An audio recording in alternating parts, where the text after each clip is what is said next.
How quickly the pages of the division can turn.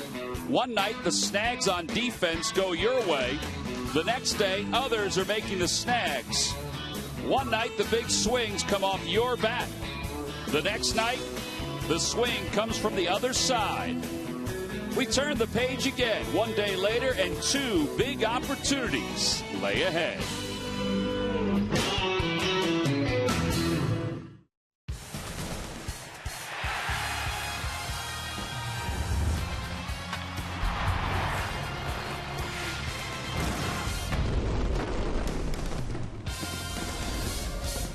Oh, the interactions for the fans on photo day is always exciting for the young who get a chance to see not only their heroes, the fanatic, and everybody else, also us broadcasters, some selfies. That's new wave over the last couple of years.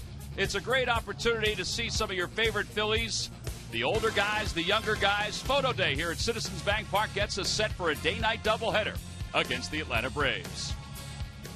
Hi, everybody. I'm Tom McCarthy, joined by Jamie Moyer. Matt Stairs will join us in just a little bit, so will Greg Murphy. Phillies looking to even up this series and possibly take a 2-1 lead in this series with a day-night doubleheader. Obviously, a guy they're going to have to quiet down is Freddie Freeman for the Atlanta Braves. Yeah, Freddie Freeman is swinging a hot bat right now, and as we saw yesterday, he saw 2 pitches and 2 at-bats and did a lot of damage. And here's the first pitch. You see a cut fastball that really didn't cut. Hit it a long way, just left to center field, and some lucky fan reaches up and makes a great grab. And, the game just went on. Here's the second at-bat. It was the first pitch fastball. He hit a double to right center field. And Freddie had a great game. As I said, his first 2 at-bats, 2 pitches, and really changed the face of the game. Well, you think about fastballs, Jamie, they're early in counts, and that's where he is at his best. Well, Freddie is such a good hitter. There's not one particular way that you can pitch him. He controls the zone, and when he's swinging the bat early in the count, he can do a lot of damage. But as you said, Tom, here with the breaking ball, the changeup, the fastball, he has command of what he wants to do at the plate. He hits the ball, drives the ball to the ballpark to left field, center field, right field, and can hit a lot of line drives. All right, now the task at hand for Roberto Hernandez is to try to incorporate more of his pitches when he's facing the likes of a guy like Freddie Freeman. Yeah, Roberto's coming off of a pretty good start here against Miami. He got himself a number of ground balls, but he's starting to add his third and fourth pitches, which is allowing him to get deeper into the games and not allow the hitters to see the same pitches continuously. And in the game against Miami, threw a lot of sliders and a lot of changeups and had a lot of good results with those pitches. One of the things that stands out about Roberto Hernandez is that he hasn't been able to go deep in the games, but as you alluded to, if he could incorporate all of those pitches, maybe a team that he has seen before like the Braves, maybe they're kept off balance. So it is a day-night doubleheader here at Citizens Bank Park. Irvin Santana and Roberto Hernandez get the nod in game number 1, each pitcher making their 15th start of the season, and each pitcher has faced the other once before. Well, Roberto Hernandez is also coming off the game in which he picked up his first ever major league hit. Can he go for number 2? We'll see with lineups at first pitch when we get back. Phillies baseball is brought to you by Toyota. Where will Toyota take you? Visit buyatoyota.com to find out. Toyota, let's go places. By Citizens Bank, introducing one deposit checking. Keeping things simple is helping you bank better. By Xfinity, your home for the most live sports. And by Independence Blue Cross, the most preferred health plan in the region. Independence Blue Cross. Live fearless.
Played between Ryan Sandberg and the umpires. Doug DeCenzo had exchanged the Braves lineup card, but Sandberg looked as if he was trying to get an interpretation of last night's interference call on Cameron Rupp, his catcher. And it went on for a while. Each of the umpires actually had a voice in whatever was being said. We know what the rule is, but I think we're all in agreement that you have to use a little interpretation of the rule in a play like that. I agree, Tom, and I think both hitter and catcher have the right of way.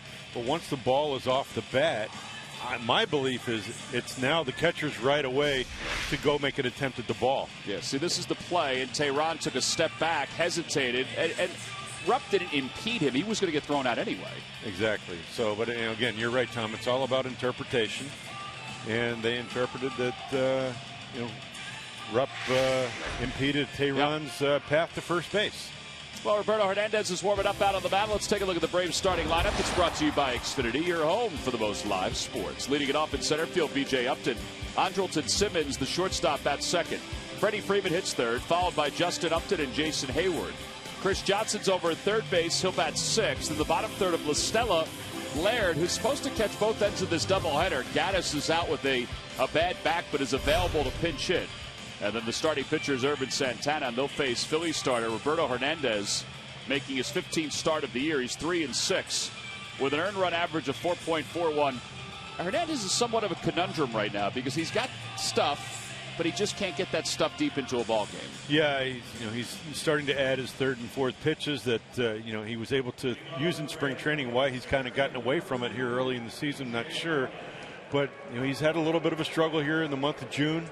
With a 1-4 record and a 5.67 ERA, but he's got the stuff. It's really up to him how he wants to use it and utilize it.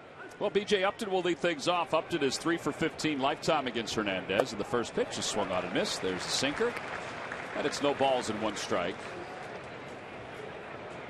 Upton hitting .204. He has 7 home runs, 22 runs batted in. B.J. was 1 for 5 in last night's ball game.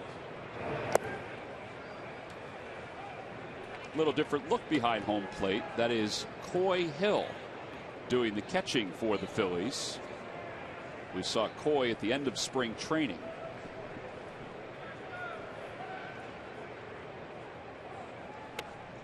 A little low with a sinker, and it's 2 balls and 1 strike. And even though Coy is kind of new to the team, I think we could kind of say, because he hasn't been here, he did catch in spring training. But here's a guy that has had a lot of seasoning at the major league level. Yeah, with the Chicago Cubs, he's had a very good year defensively down in the minors. Ball's pulled to shortstop. Roddy Cedeno's first chance. 1 away. All right, it's time now for our Nissan keys to today's ball game, Jamie. Well, the first key is for Roberto to continue to incorporate his third and fourth pitches. He's starting to throw a 4-seam fastball, and that actually may be his 5th pitch, even though it's off of his sinker. But he used his slider last game previously and his changeup, and they were both very effective pitches. The second key is the offense to bunch the hits together. We have a little bit of a different lineup here today. Guys that haven't had a consistent chance to play, and I think the way for the Phillies today to put a crooked number up is to bunch their hits together. Andrelton Simmons is the batter. It's 1-0. Matt is back up from throwing out the first pitch to Jamie. How was he as a catcher, Matt? Low target. Did you feel good out there after throwing last night with Bob Stumpo out in the outfield? You loosened up? I iced a little bit last night. I was mentally prepared to throw, but it's a little different when you get on the mound. You were mentally prepared to throw. So it's not that easy. I made it look hard. 1 ball and 1 strike. That ball's pulled foul, and it's 1-2. And here we go. Phillies baseball. Looking like you're ready to go to a barbecue. It wasn't bad. It wasn't bad, but it was the fact that if I would have had some spikes, no excuses. Jamie gave me the little hint that watch the lane because it's a little slippery with no spikes on. So. I thought you were going to wear 1 spike. Yeah, I couldn't find nobody had size 8 in the clubhouse. Size 8. 2 balls and 2 strikes to Simmons. Well, each and every Saturday, the Phillies bring back one of the heroes of years past here at Citizens Bank Park. You happen to be here. JB was here too, so you guys are next in line. Simmons hitting .253, 5 home runs and 22 runs batted in. He only has 3 career at-bats against Roberto Hernandez.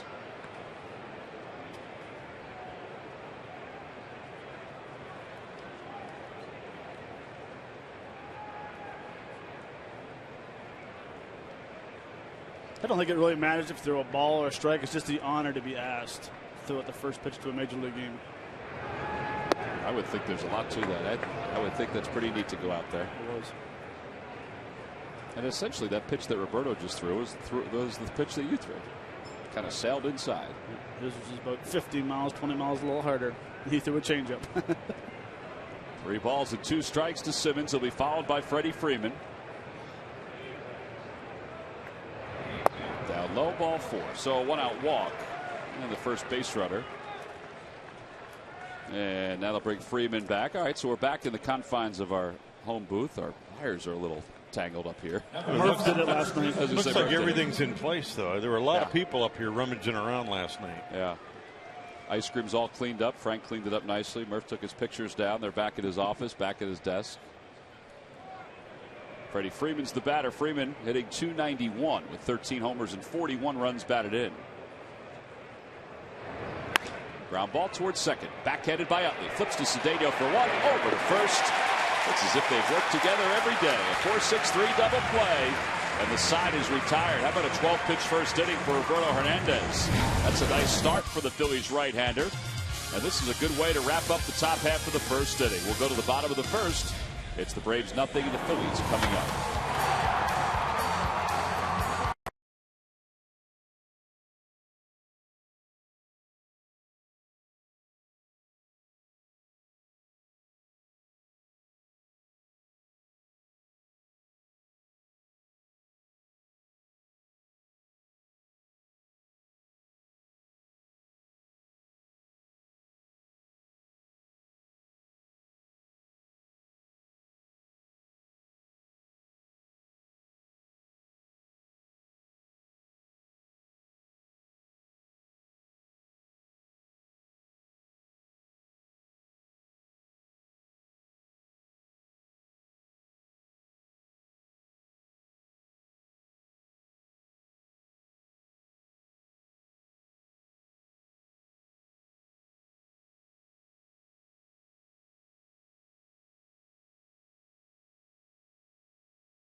Good start with a quiet top of the first. Let's take a look at their lineup.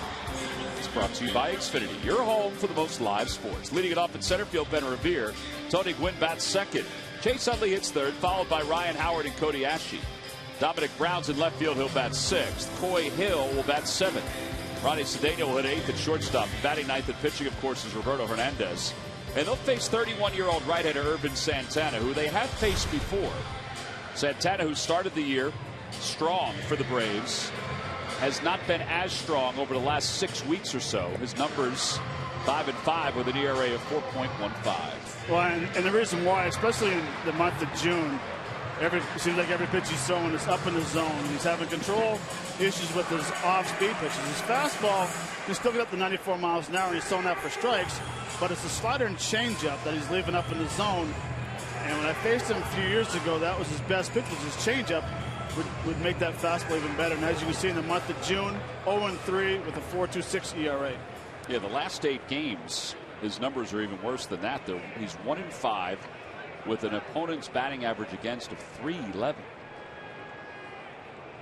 So Ben Revere will lead it off. Revere was 3 for 4 in last night's game. Ben hitting .282 with a home run and 9 runs batted in.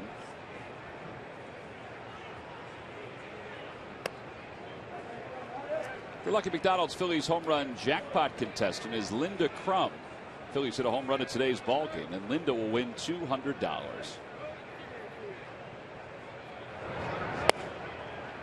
1 ball and 2 strikes.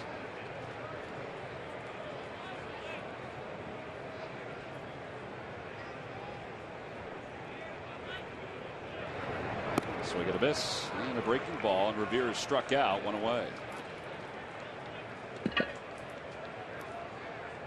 Let's take a look at today's current weather conditions, brought to you by Oliver Heating and Cooling.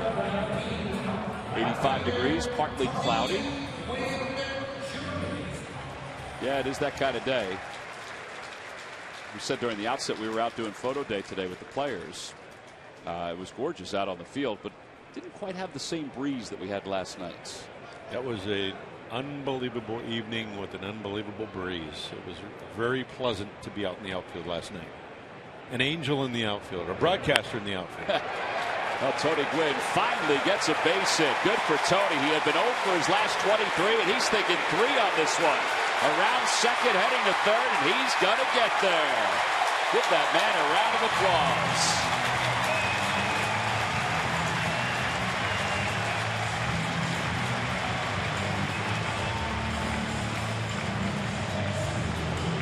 Last triple was 2012. That looked like it was a pretty neat moment right there with Chris Johnson. There's a fastball. He drove to right center, and we talked about Tony. Since the death of his father, hasn't had an opportunity to get a lot of bats. Friday, he got a chance to stand on Cliff Lee for a simulated game. Got some pitches, got his timing back down, and it's a great moment right there to come back and get a triple right there. 23rd career triple for Tony Gwynn Jr. That'll bring Chase Utley to the plate with a chance to give the Phillies the lead. And Utley takes in 1 ball, no strikes. Chase was 1 for 3 in last night's ball game. Overall hitting .296 with 6 home runs, 37 runs batted in.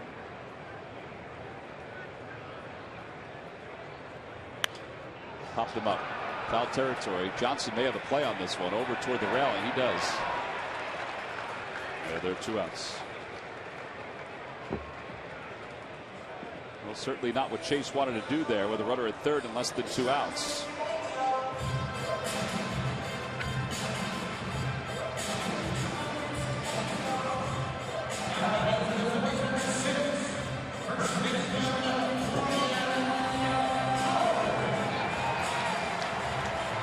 Is 2 for 7 against Santana. His 2 hits are home runs. Overall batting .242, 14 homers, 50 runs batted in. Tony Gwynn can get a real long lead off third.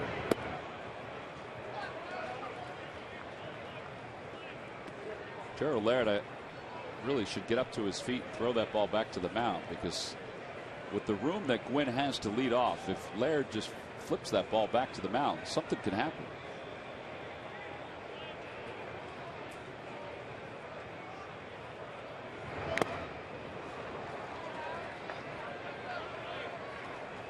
Laird has actually had problems throwing back to the pitcher before. Really?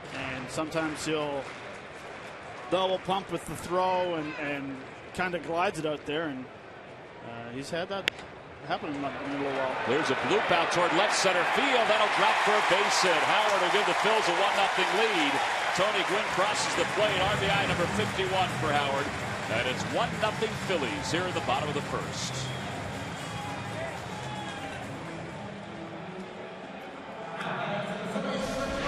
Well, that's winning baseball right there with the guy before. Like, Chase doesn't get the job done. Even though it was a jam shot, it doesn't matter. It's still a base hit. The energy level is high with the triple. Then all of a sudden the out, you don't get the run in. Now all of a sudden you get that big 2-out knock. Now the energy level gets back up, and it's picking your team up. And that's how you win games. We talked on that road trip how important it was to get those early leads. And the Phillies have the early lead here. So 1-0 Phillies. Cody Ashe's the hitter. It's 1 ball and no strikes.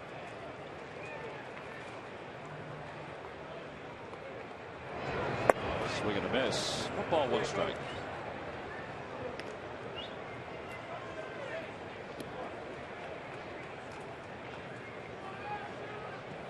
Ashe was 0 for 4 with a strikeout in yesterday's game.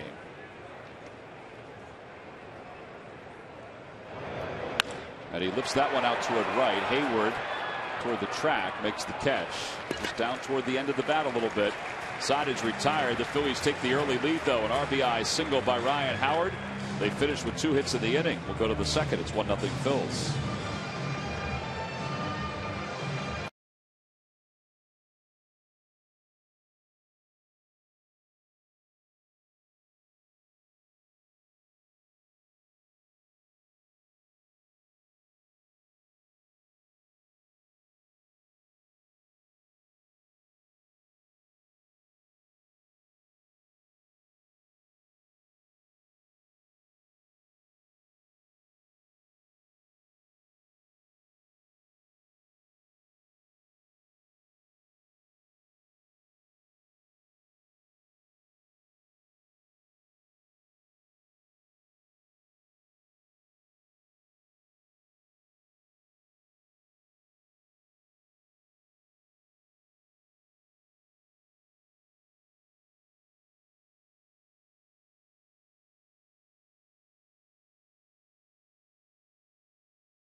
It's the start of a 3-game series, and on Sunday the 13th, it's the Pennsylvania Auto Theft Prevention Authority Tumbler, free to fans 15 and older.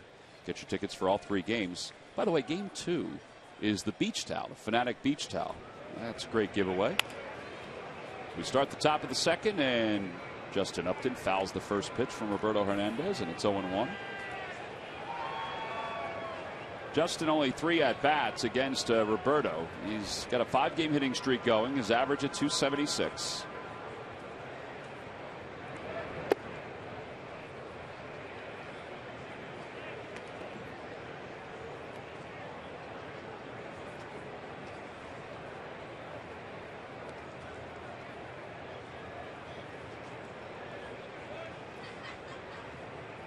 One ball, one strike.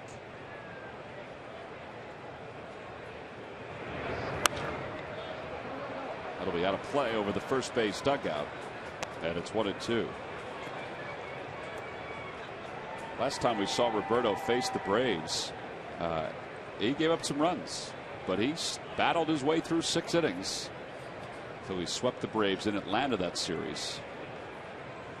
I don't think any of us thought that he was going to get out of the first couple of innings the way it was going. It was hot. He was throwing a lot of pitches, but he battled.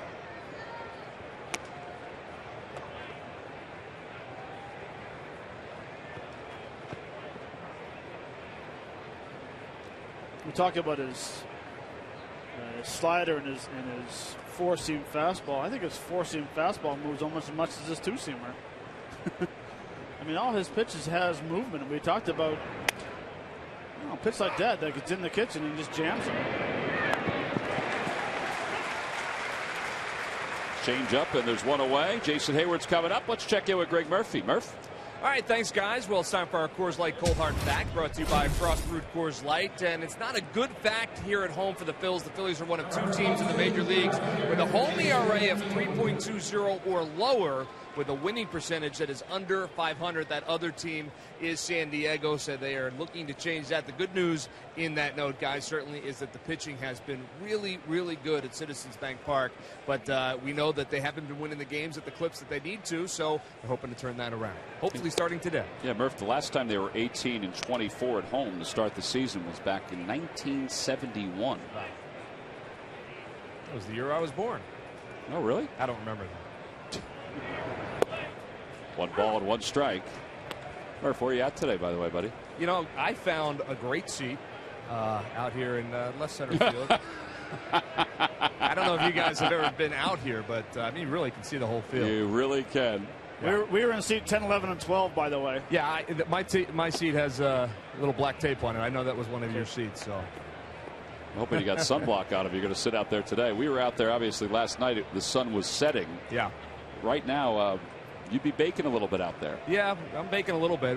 My one complaint is all the popcorn that's out here. What's up with that? You guys didn't clean up after yourself. All the popcorn that's out there and all the popcorn that's in my backpack also. Your fans are back too, guys. Oh, yeah? Yeah. And the popcorn. Now I'm just waiting for Ryan Howard to hit one right to this left hand of mine. Well, be careful because Jason Hayward's up. Yeah, I'm going to wait till next half inning.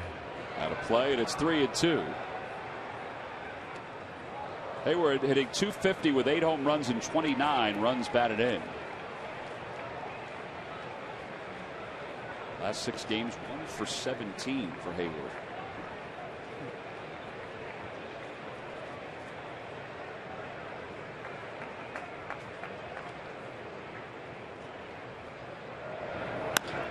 Ground ball right side. Howard's got it. Hayward looked like he hurt himself. He didn't run. Something happened. Oh, he may have slipped when he came out of the box. Let's take a look. Yeah, he stumbled. I didn't see that. So 2 outs. Another good pitch down and in, but in far enough it looked like. Not in the sweet spot. Well, it looked like that ball had a little bit of depth to it. It was actually running, not necessarily running down, but going down. And those types of balls are really hard to get underneath. And he obviously got on top of it and hit a ground ball to Ryan at first base. That's the kind of the pitches that, I think Roberto needs to have, being a sinker ball pitcher, creating depth on his pitches instead of lateral movement. That's a good point. Instead of side by side, up down more than anything else. 1 ball and no strikes. Roberto wants to do baseball.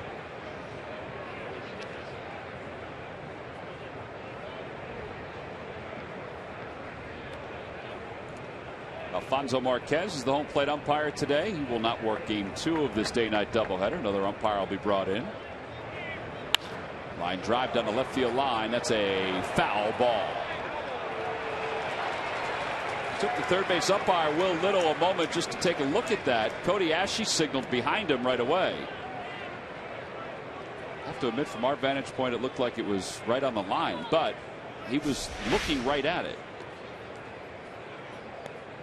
There was certainly no paint that popped up. And there's no question from Freddie Gonzalez, the manager. They must have looked at it underneath.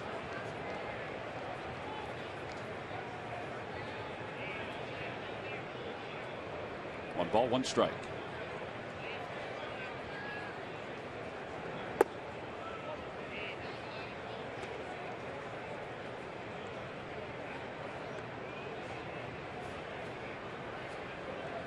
Chris Johnson 1 for 3 lifetime against Roberto Hernandez. Swing and a miss, 2-2.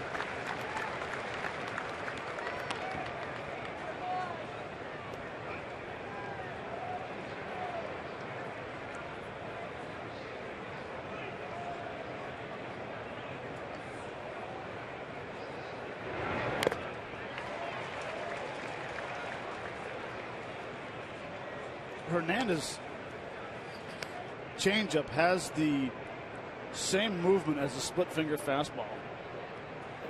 It's straight down, and usually a changeup has a little fade away, but his has that almost like a tumbling action light right in front of home plate. I've never checked out how he holds his changeup, if it's a circle or if it's maybe that split kind of grip.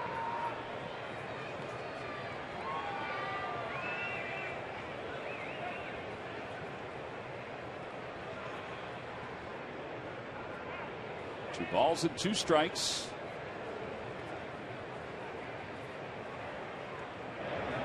Swing and a miss. He got him with the changeup. First strikeout for Hernandez. Nothing across for the Braves. We've played 1.5 here in Philadelphia. Roberto Hernandez has kept the ball down. He's got a lot of movement to it. That's the good news for the Phils. We go to the bottom of the 2nd. They lead it 1-0.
Phillies, Flyers, Sixers, Union, and Eagles news right from your smartphone. Download the free CSN Phillies sports app now or go to csnphilly.com.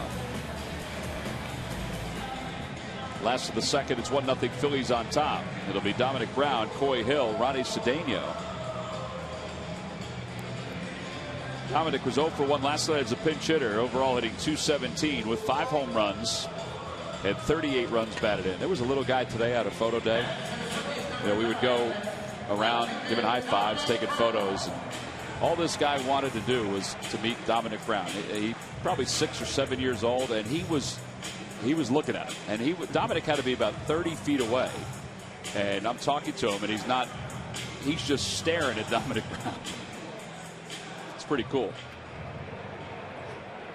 Dominic's a pretty likable guy. I mean, he's got a good personality, and when it comes to kids, he's pretty interactive too. It's really cool as a kid to have an idol and then to be able to meet or see them up and close, or up close and personal. I said, who are you looking to see? Ryan Howard? No. Chase Utley? No. I said, who are you looking to see? He goes, Dominic Brown. Here's Dominic during photo day. Not that specific moment. The young man that I saw was in left center field. That was the left field line. Out towards center field, B.J. Upton walks in to make the catch, and there's one out. During the 2014 season, Turkey Hill, the official ice cream of the Phillies, will contribute $100 for each Phillies victory and 5 cents for each carton of Phillies Grand Slam ice cream, sold to support the Phillies youth baseball and softball programs. Of course, the old standby, cookies and cream. Oh yeah, that's today's flavor, cookies and cream. Do you have any ice cream today, Matt? No, unfortunately, if I would have went with a Grand Slam if someone would have happened to get me some. You want somebody to get you some Grand Slam ice cream? Here's Coy Hill up for the first time here in the big leagues. Coy, his career average .206 with 8 home runs. This year down at AAA, he was hitting .240 with 3 home runs and 17 runs batted in.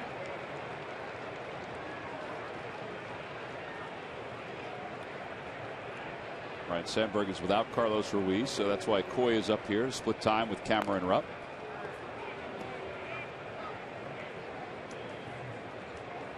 Matt, you mentioned it before. He has major league experience. In fact, he has a pretty decent amount of major league experience. And I think it's going to help a lot to have him here. Even though Carlos is out for 7, or hopefully it's only 7 days, but he has experience. He knows how to swing the bat. And I've seen him do that many times. He drives the ball to right field. He's a smart hitter. Now, he will strike out quite a bit, but he just brings another veteran to the lineup. And the veteran behind home plate to work with Cameron and the pitchers. There's Cameron Rupp. He's scheduled to start game 2 of this day-night doubleheader. So Hill's aboard in scoring position. It's the second extra base hit for the Phils. And that'll bring Ronnie Cedeno to the plate. Looks like a slider that just kind of hung in the middle of the plate, and that's what good veteran hitters do. They take advantage of the mistakes. That's exactly what Coy did right there for a double. Ronnie Cedeno 0 for 7 so far this year. Up high, 1 ball and no strikes.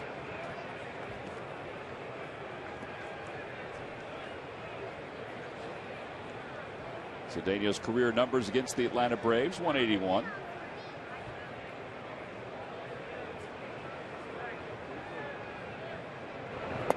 Check swing. Did he go? No, he didn't. Sean Barber, the first base umpire.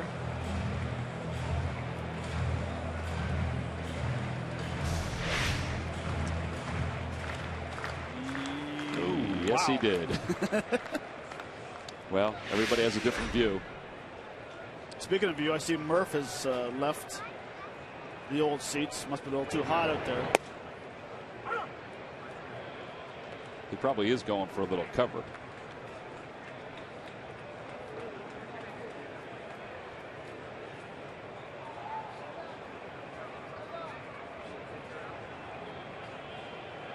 Two balls and 1 strike. Ground ball to shortstop. Hill will stay at second. There are 2 outs for Roberto Hernandez. Well, Roberto got his first major league hit in his last outing.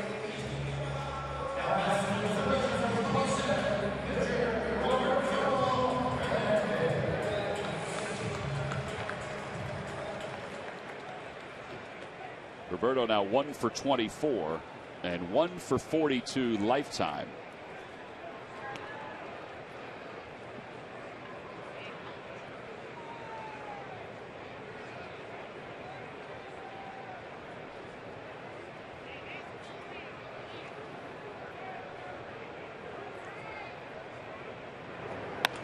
Ground ball right side. That's going to sneak into right field, a base hit. Hill's on his way home. Hayward's throw is up the line, and the Phillies lead it 2-0.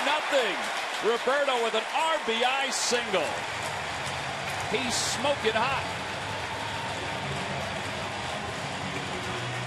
That's his first major league RBI.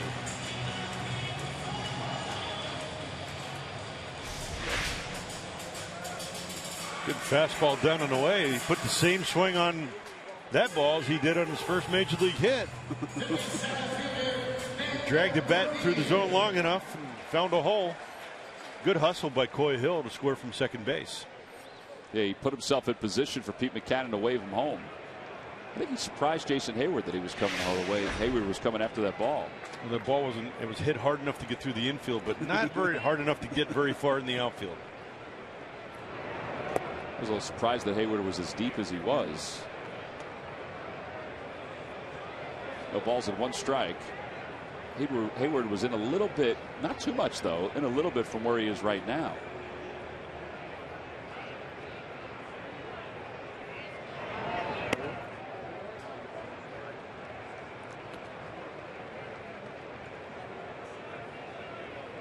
That's a great point, Tom. I mean, he was playing way too deep. I can understand if he's the scouting report or the charts that he has hit some balls that way, but you gotta move in, that's for sure. And if they're gonna hold the guy at third base, you still have an opportunity to throw Hernandez out at first base. And he was moving up the first base line the other day. He was running, but it wasn't. He thought, all right, I got this hit, I don't have to worry about it. But today he was moving up the line. 1 ball, 2 strikes to Revere. Phillies lead it 2-0. Stringing some hits together in the first 2 innings. That one's hit sharply on 1 hop. LaStella throws out Revere, and the side is retired. 1 run, 2 hits, 1 man left. Roberto Hernandez has his first ever hitting streak. It's up to 2. He also picked up his first major league RBI as Coy Hill crosses the plate, and the Phillies have the early lead.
Time now for the Jeep Stump the Fans trivia question. Log on to Phillies.com, go to the fans section for all the information, and please submit your answer on the subject line. All right, guys, here's the question. On May 11, 1977, what Braves owner managed the team for one game? What Braves owner managed the team for one game? The bell has gone off in Matt Stairs' cubicle.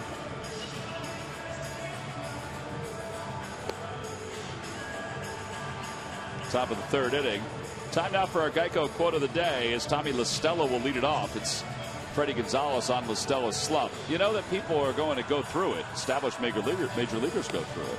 They go through a little period where the balls are not dropping. But even with the struggles, he's gotten a couple of RBIs because he's put the ball in play. That's the good thing about it. His average has dipped about 200 points since we first saw him in Atlanta. But he still doesn't have an overwhelming amount of at-bats. He has 97 for the season.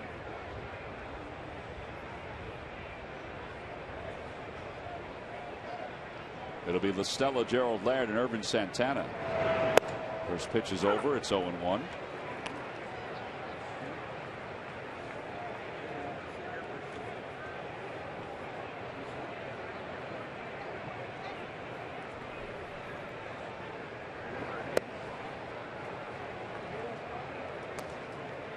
Braves even tried La Stella in the leadoff spot. Asked Freddie Gonzalez if he would think about putting him back up there again. He said, yeah, we'll see. Fly ball foul, and it's 1-2. So to Major League Scoreboard, Nationals have taken a 1-0 lead on the Cubs. That game's in the bottom of the 6th. Anthony Rendon has a double and a run scored. Cubs won yesterday.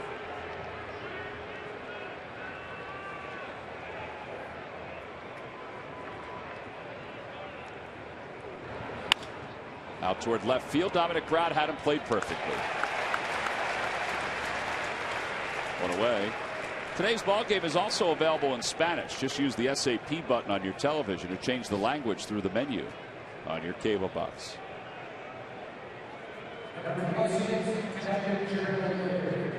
Here's Gerald Laird. Mentioned that Laird's probably going to have double duty today. He's probably going to catch both ends of this doubleheader. Character builder right there. By the time this game's over, the temperature,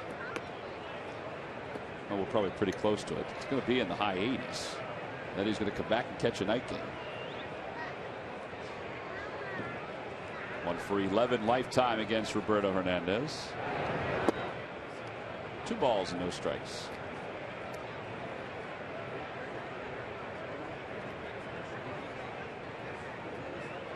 Now, a few years ago, he probably won't do it now because he's hitting 8th, but tremendous bunter for base hits. Really? Tremendous.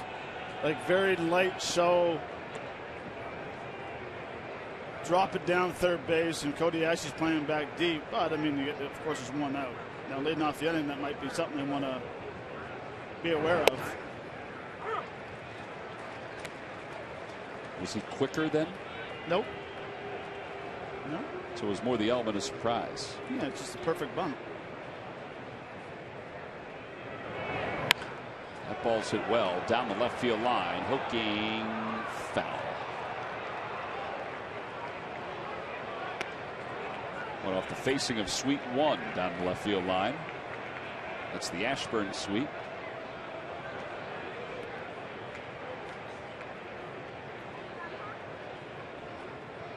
Two balls, 2 strikes.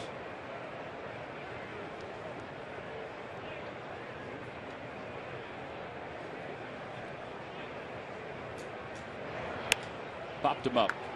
Shallow center. Utley. And they're 2 away. Well, don't forget, tomorrow the Phillies and the Braves will wrap up this series at 1:35. All fans 14 and under will receive the Dominic Brown jersey, compliments of the Rothman Institute. Tickets can be purchased anytime, including right now, by going to Phillies.com. Game 2 tonight is a 7:15 start, and there are fireworks afterward. Tickets are still available for that ball game, even though it's the ticket from April 15th that you'll use for it. Santana tries to bunt. Hernandez gets to it. Side is retired in order. Roberto Hernandez is not allowed to hit through the first 3. Middle of the 3rd. Phillies up 2-0.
Mercy Hospitals. Call 1-800-JEFF-NOW for an appointment.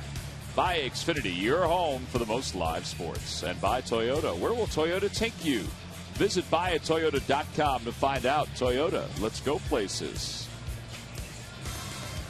Bottom of the 3rd, Phillies lead at 2-0. And they'll go back to work as Roberto Hernandez will cool down as best as he can in the dugout. It'll be Tony Gwynn, Chase Utley, and Ryan Howard against Urban Santana. Santana's now allowed 14 earned runs in his last 20 and a third, counting the 2 that he surrendered here this afternoon.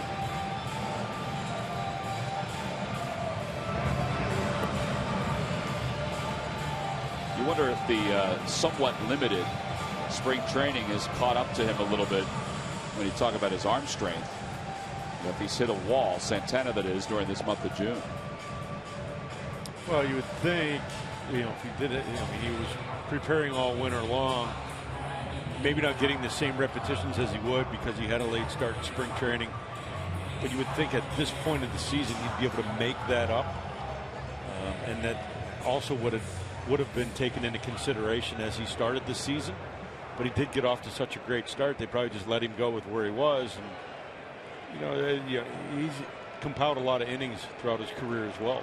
So that could be potentially catching up to him as well. Yes, first 6 games he was 4-0 with an ERA of 1.99. Here's Tony Gwynn to lead it off. Tony tripled his first time up and scored the first run for the Phillies. The other part of it too is that he's now seeing teams for a second and third time. Hitters are making adjustments to him, and he needs to now make adjustments back. But as Matt alluded early in the broadcast, he was making a lot of mistakes up in the zone, and balls are coming back into the bigger part of the plate.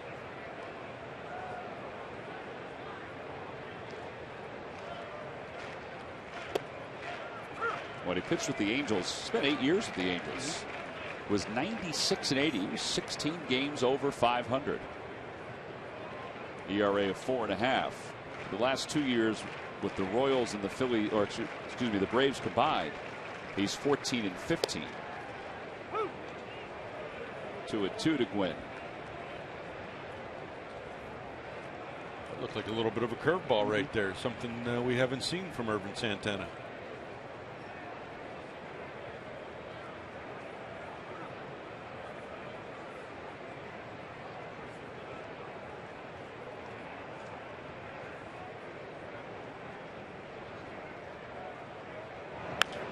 Popped him up third base side. Foul territory. Johnson again toward the warning track, puts it away. Second pop up to the third baseman in foul territory. And with one out, Chase Utley will be the hitter. Utley was the first hitter to pop up to Chris Johnson.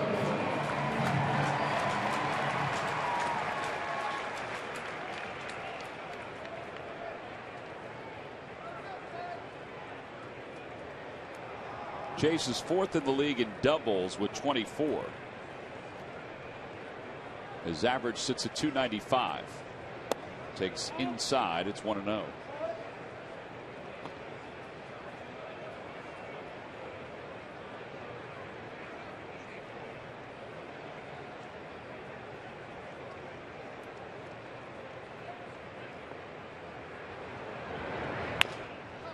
Ground ball, second base. Estella. There are 2 outs. Well, it's time now for you to tweet your photo using hashtag PhillyFanPhoto for a chance to have it shown in an upcoming game broadcast. Brought to you by AT&T. We'll show that photo a little later on. A lot of photos from today's photo day brought to you by Apple Vacation.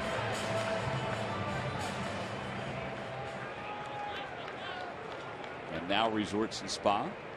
Ryan Howard is 1 for 1 with an RBI single and a bloop his last time up.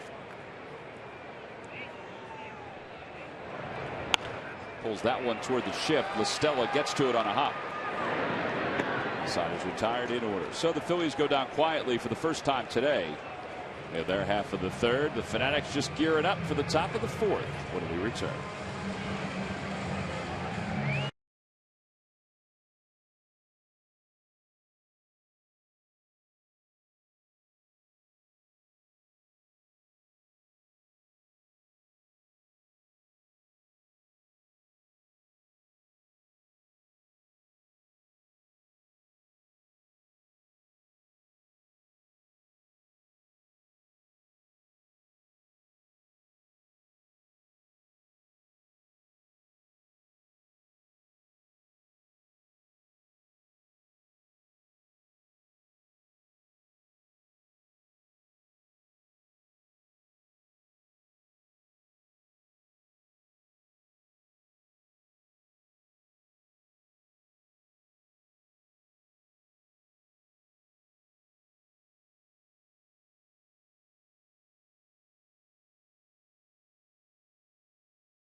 LM160 label maker for just $9.99.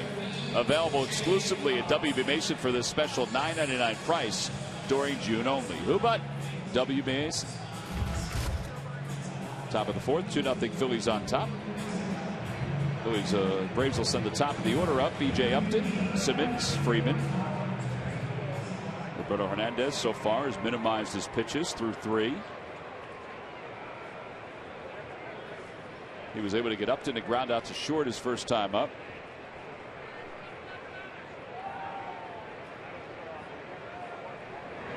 Yeah, right there, Matt. Yeah, I think Murph was sitting in my chair last night and having a hard time seeing over the booth table today. You want us to go get a telephone book? No, I'm okay. Does look like you're propped up though there a little bit. I am now. Upton hits one to shallow left. Over toward the line. Brown makes the catch. Well, yeah, I mean, I came in this morning and I'm like, so I figured I have to readjust my seat and get back up to the normal height of you guys. So yeah. So Tom, how was your day today with Photoshop? It was great. It was great. I bet. Yours? Good. I had a lot of fun. Actually, my thing was about everybody make them take their sunglasses off because I want people to see their eyes. I did hear you say that to some of the kids. Yeah, everybody. It would end up being everybody. If they had sunglasses on, made them take them off. You want to be able to see your eyes in a picture, right? Well, they would have seen yours. You didn't have sunglasses. Right, but it's fun. It's always fun to interact with the fans. Yeah, I really enjoy it. There you go. There we go. Yeah. Take a pair of sunglasses off. Yep. You poked her in the eye when you did it, though. No. I think she was sweating. Well, there's a good chance that she was sweating because it was pretty warm out there today. Quite warm. Over an hour it took us to walk around. You know, we've been doing that since the vet, before you guys were part of the Phillies organization.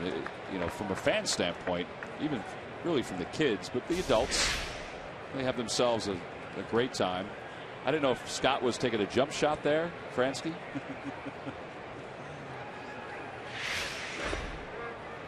1-2 to Simmons.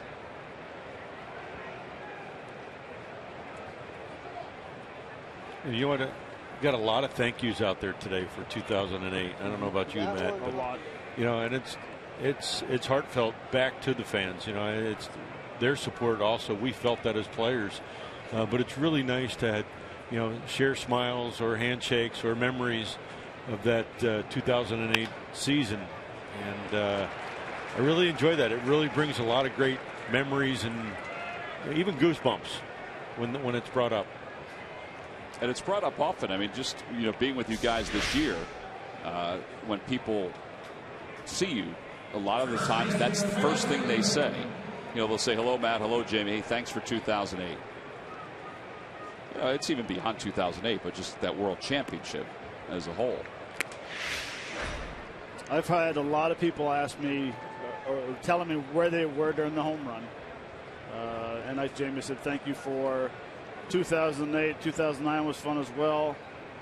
But how many people actually mentioned to you about the great catch in left center last night? Or how many? What was the final total of texts that you got last night? I think it was 104. Yeah. At 2:30, 3 o'clock in the morning, my friends from the West Coast, other broadcasters and people like that, all of a sudden my phone would go off. Bing, bing, bing. Yeah. It was pretty cool, though, from all the Twitter messages and stuff like that. Ground ball foul, and it's 0-2. I think this is our WB Mason delivery of the game. Delivery of the game, play of the game by Hyundai, you name it. This is everything last night. Well, I saw a bunch of the players. I saw Kyle Kendrick today, and Tony Gwynn said that was a good throw. I said it was not a good throw. I said, you're just making me feel good. I saw Kyle today. He goes, hey, it was a great catch. And I said, I felt bad because it was the other team. Over to first, right between Howard's legs, down the right field line. Simmons on his way to third, and he's being held there. Over to second is Freeman. So now second and third with one man down. It'll be E3 on Howard. That'll be his 5th error of the season. Well, that was a double play ball because Freeman does not run well. As long as Howard could have made that throw to second base, that was a double play ball because it was hit so hard. Yeah, it was. He just anticipated the ball coming up, and it's a lot easier to keep your glove down on the ground and come up to a bad hop than it is for a ball to stay down with your glove up high and try to go down and knock it down. Almost looked like Ryan was on his heels a little bit too. Well, Tony Gwynn Jr. got that ball in quickly. So now Justin Upton's the batter. He grounded to third his first time up. They jammed him with a changeup. The Phillies will play the infield back.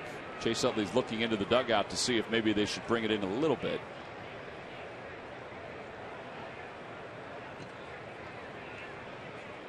One hit, one error in this inning. And Upton fights it off over to first. Howard bobbles twice, and everybody will be safe. Simmons will score. That'll be the second error of the inning for Ryan. It's a 2-1 ball game.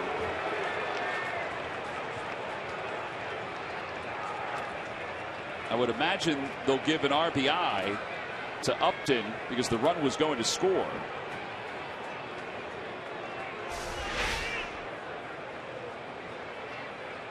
Checks the ball. It looked like he was jammed, and ball had a little spin on it. You know, it looked like maybe Ryan was peeking up to check out the runner at home. Maybe took his eye off that ball, and unfortunately, there were no outs made. Well, it is an E3 RBI, so second error of the inning for Howard. That'll put runners on first and third with one run in. And the batter, Jason Hayward. Hayward lines one foul down the left field line. It's 0-1.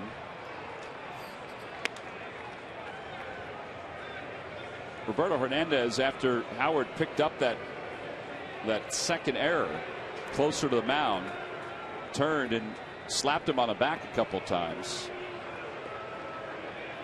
A lot of times it's the fielders that'll do that to the pitchers when they're struggling, but in this case Hernandez did it to his first baseman. Well, Roberto realizes too that he needs Ryan, so to be supportive. That ball gets away. The runner will go from first to second. A wild pitch. That's the fourth wild pitch of the season for Hernandez. I think being supportive is important in that situation, and Ryan knows that he did make a mistake, and I can tell you, in my response as a teammate, and there you see the pat on the back, but if I had an infielder boot a ball during a game that I was pitching, I'd turn around and say, look, hey, get your head up. I want to get you another one. I want to get you the ball back as soon as I can, because I want to get you back into this game in a positive mindset rather than a negative mindset. And I want you to know that I do need you, and I entrust that you're going to make some plays for me. Only one hit in the inning, and runners on second and third. Believe me, there's not a worse feeling than making a mistake like that on the field. There's nobody that feels worse than Ryan right now.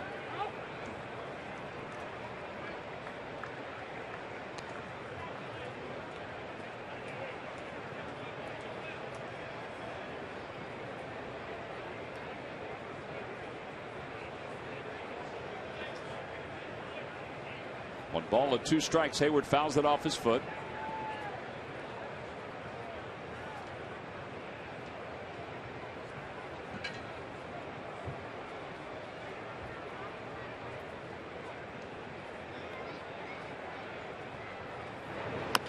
Chopper toward first. Howard makes this play. A run will score. 2 outs. And it's a 2-2 ball game.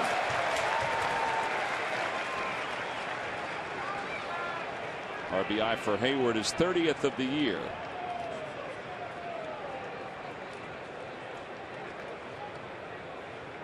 And we're back even now. It's 2-2 Phillies and Braves. Chris Johnson, who struck out his first time up, will be the hitter. Well, if there's a ball that you want hit to you after making a couple of errors, that is the hop you want. Catch it. He kind of looked to see if he was going to flip to Hernandez, cover him, but Hernandez came home on the play. He's going to back up. Johnson takes low and in, 1-0.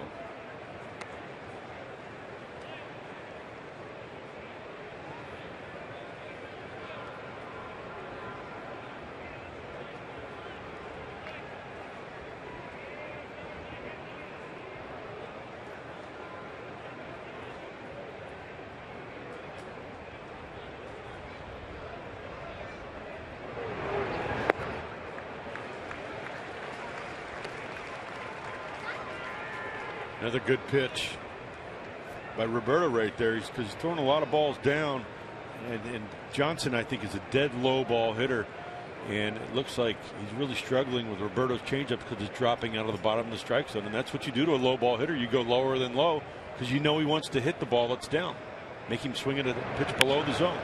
Over to third, backed up on it is Ashe. He's got it. Throws low, dug out by Howard, and the side is retired. 2 unearned runs score in the inning for Roberto Hernandez, or I should say for the Braves against Hernandez. Middle of the fourth, we're even at 2.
Delaware Valley Honda dealer. Shop Honda.com. By McDonald's. Any size hot or iced coffee is just $1. McDonald's. I'm loving it. And by Chevrolet. Visit your local dealer at ChevyDealer.com. 2-2 game. 2 unearned runs score against Roberto Hernandez in the top of the 4th. And he'll look at Cody Ashley, Dominic Brown, Coy Hill to first Urban Santana. Santana's retired 4 in a row. First pitch is over. It's 0-1.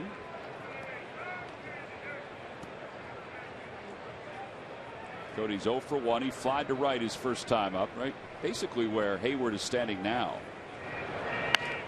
And it's 0-2.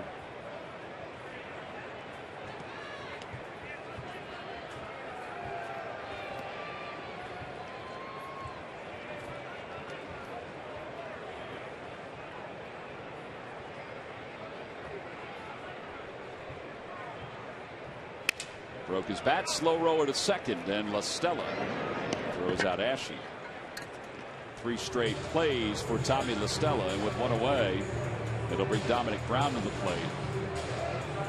Dominic flies to center his first time up, so he's 0 for 1. Is Santana starting to settle in here a little bit, or? He is, and he's using his fastball very effectively today. Really kind of jamming that fastball in, especially to the left-handed hitters. And then he's effectively using his changeup, and that's how he's pitched in the past, and that's how he needs to be effective. He's proven that to himself. La Stella's now made 4 straight plays at second base. 2 outs. Let's try somebody else. What's really interesting is you see Estella catch that ball and he stands straight up and makes a throw. To me, that's you're putting yourself in jeopardy to make a bad throw. You got to stay in an athletic position to make that throw and keep moving your feet. It's almost kind of a lazy play. You see, he catches the ball here. Look at him. He stands straight up. Like, he's got plenty of time, but it kind of nonchalants it. I'm thinking, that's somewhere down the road you're going to need to make a play, and all of a sudden you're going to goose the ball over there, and you're going to feel really bad about yourself. Get somebody who's busted up the line. He's a nice young player. I mean, he looks like he's a great defender. Swings the bat pretty well.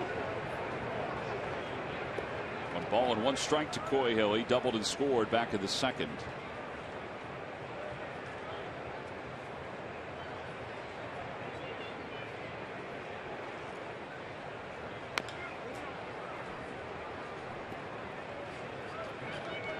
Six of Santana's 11 outs today have been via the ground ball. So, I mean, that's also a good sign. If you're on the Brave side, it's saying, hey, this guy's doing a nice job utilizing his defense. And he's doing it with minimal pitches. Last year, he was 9-10. His earned run average was 3.24 with Kansas City. 3.24 ERA in the American League, not too shabby. It's actually very good. And that's a club that actually had a decent first half, but really struggled in the second half. So the 3.24 is a pretty big number. Another foul ball off the first base side. He's one of those guys that it was remarkable that he didn't sign until late. There might have been some questions about how healthy he was, but the Braves didn't pick him up until spring training. Well, if you recall, the Braves had some arm problems, and they were forced to go out and pick up some extra pitching.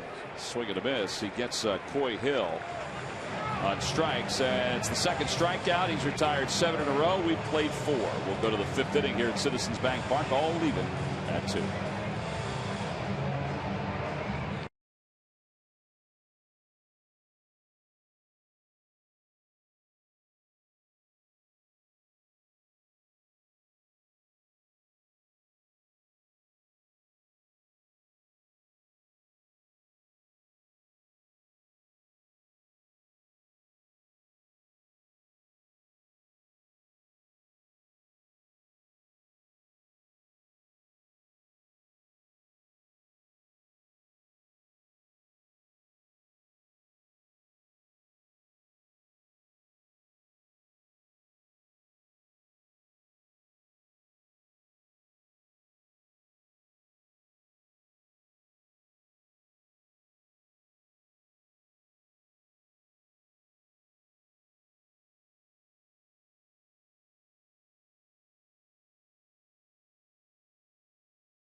collectibles from 60s Retro Weekend and the Rollins record games as well, which just happened on the last homestand. A.J. Burnett's throwback jersey, baseball thrown to Jimmy during that record at bat. Go to Phillies.com/auctions. It ends June 30th, so we are closing in. Tommy La Stella will start it off, and Stella fly to left his first time up. So he's 0 for 1. Swing and a miss. It's no balls and 1 strike to Tommy La Stella.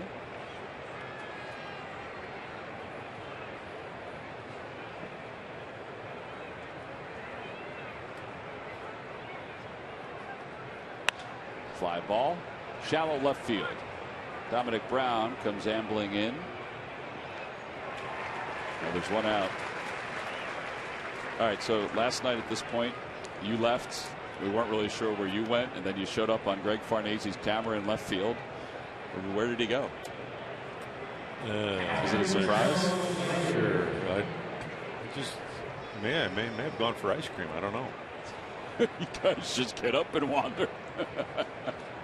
Well, there's 3. You know, when you hit that home run, I guess you can do whatever you want, right? Well, I guess soon enough we'll find out. Is he out in the left field camera? I don't see him out there. No, he's not out in our seats from last night. Nope. He's not out in center field with Bernie. You know, you never know what's going on with that Canadian. You know, he may have left and gone golfing. He was dressed for it today.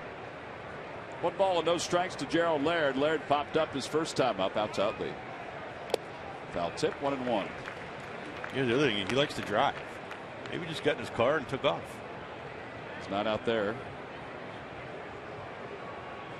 Folks are sitting there though. They want to catch a home run ball. Is that the guy that's been sitting in those seats? No, he's not there today. Maybe he gave him up. So Daño to his right.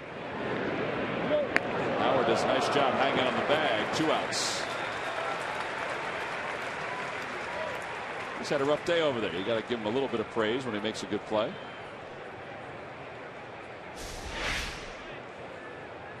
It was a good play to hold the bag right there. I mean, he is a big, tall guy, but it took all of his reach to get that, catch that ball, and also stay on the bag. Well, 2 outs. Irvin Santana's the batter here in the top of the 5th. It's game 1 of a day-night doubleheader. Game 2 coming up at 7:15 tonight. Santana showed bunt his first time. He shows bunt again and takes a strike. It's 0-1.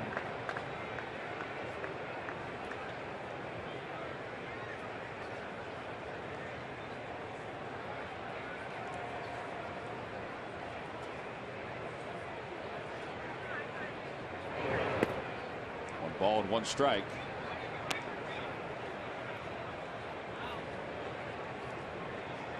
Does he want him to look at the baseball? Not sure what he's doing. I don't think he really wants to hit. Well, he looks like one of those guys that, you know, you're walking and somebody's walking real slow in front of you, and I don't know about you, but I move pretty fast. You just sit there waiting for them to move. He just kind of takes his time, rolling along. He did want the baseball looked at. He must have seen that on TV. Well, they're both from the Dominican Republic, so maybe they know each other from the Dominican Republic. Foul tip, it's 2-2.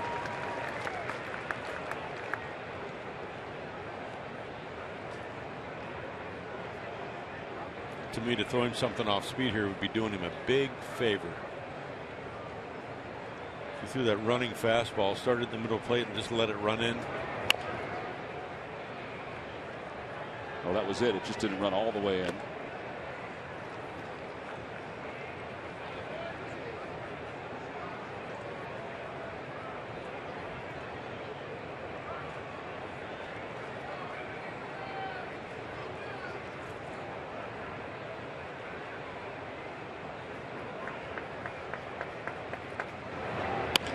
Chopper to third, easy play for Ashe after that big hop. Side is retired in order. Nothing across. We'll go to the bottom of the 5th. The Phils and the Braves tied up at 2.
Quiz answer.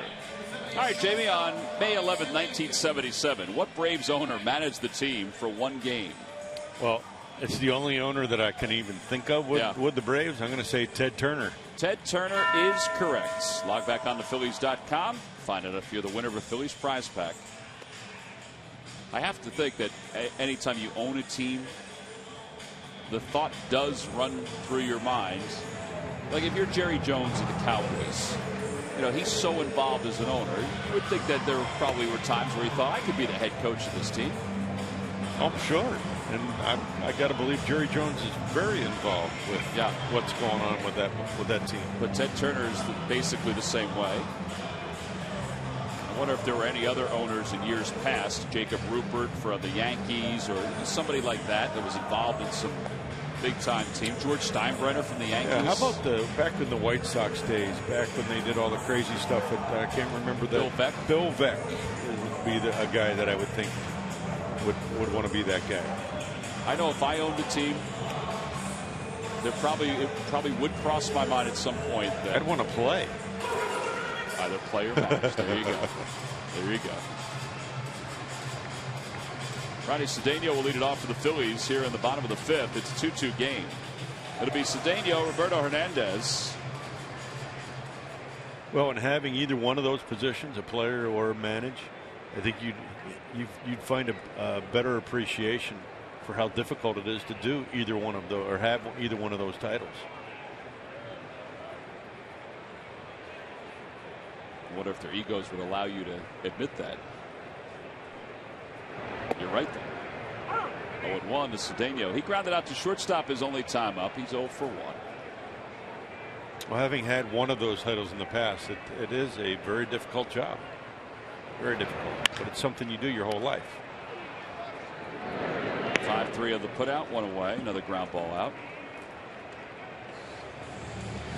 MLB.TV Premium, the #1 live streaming sports service, is celebrating 12 years. Join the millions of subscribers. Watch every out-of-market game live in true HD on over 400 devices. Visit Phillies.com for details.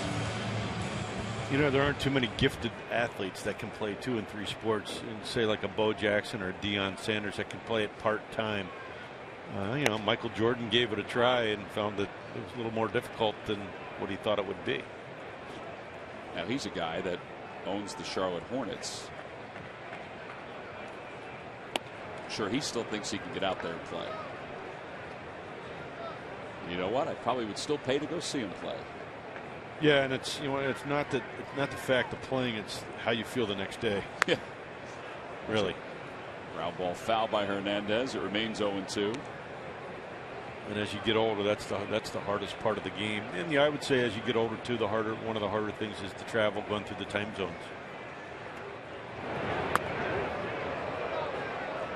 That ball was nowhere near Roberto Hernandez, but he backed away as if it was up into his kitchen. You're not used to seeing balls up around your eye level, even though you're right, Tom. It wasn't that close to him, but you're not used to seeing that ball traveling that speed close to you. Well, there he goes. He's pulling the ball now, and he's running it out. 2 outs here in the fifth. But you see what a breaking ball does right there? It speeds up your bat. Yeah. That's why what I made reference in the previous inning when Roberto was facing Irvin Santana. He did him a favor there by throwing him something off speed. You can tell he's starting to get a little confident, a little more confident in the swing.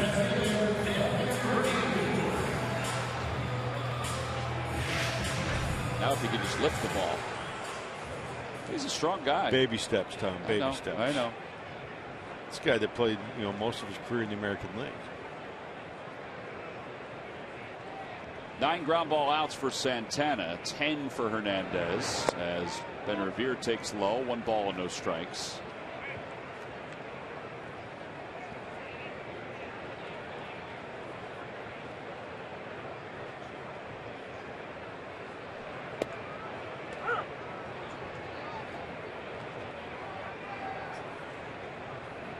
Ball, 1 strike to Revere. I should say 8 ground ball outs for Santana.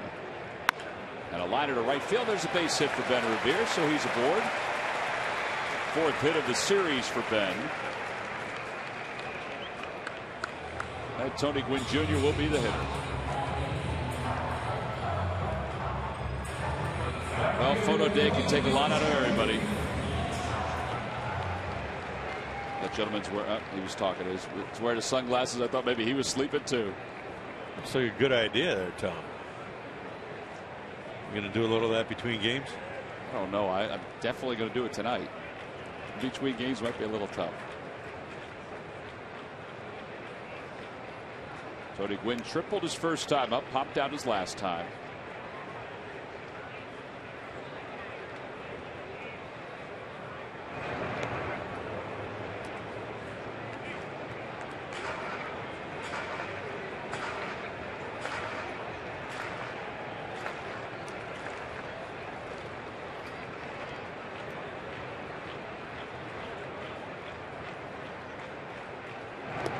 Ben has stolen 22 bases. He's been caught twice. He's third in the National League in stolen bases.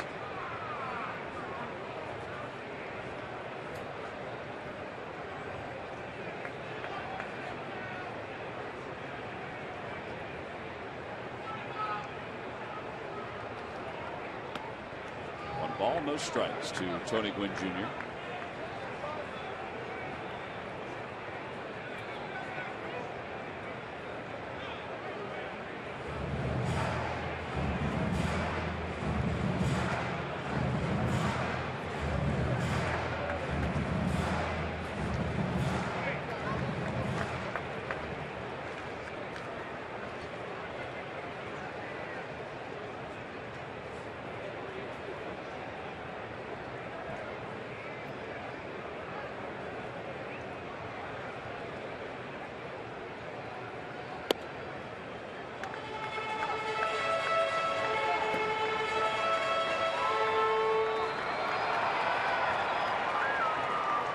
Ben has the green light at all times, so it's up to him to try to steal if he chooses to. He's got a pretty short lead over at first.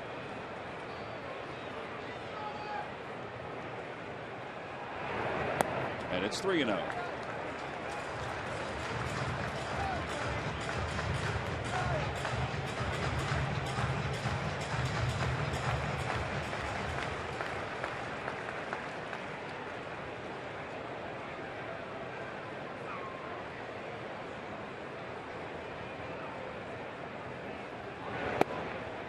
Tony was taken all the way.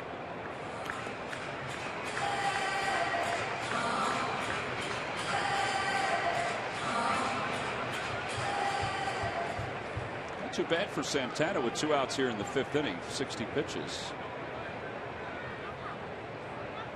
He's been pretty stingy. Doesn't have a lot of deep counts today.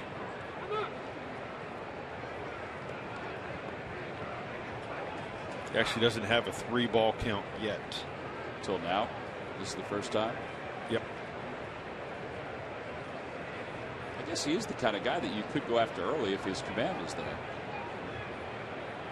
That one's pulled past the diving Freeman into right field. Revere's on his way to third.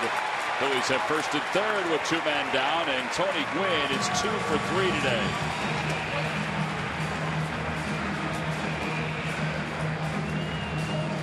So important to get him going, to be a left-handed bat off the bench and a 4th outfielder.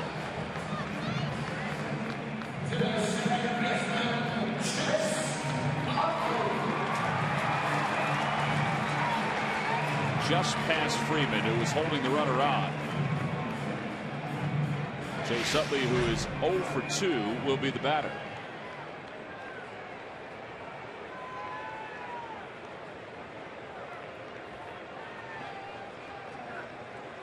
Phillies led it 2-0. The Braves tied it up with 2 unearned runs in the top of the 4th. And now the Phils are threatening with 2 outs here in the bottom of the 5th. Big run right here. I really do believe it's a big run. I think it's maybe a low-scoring game. Been being very well pitched. Phillies bullpen's pitching very well. Getting Ben home from third would be great. Moving the or passing the baton and giving Ryan Howard an opportunity to hit in this situation would be great.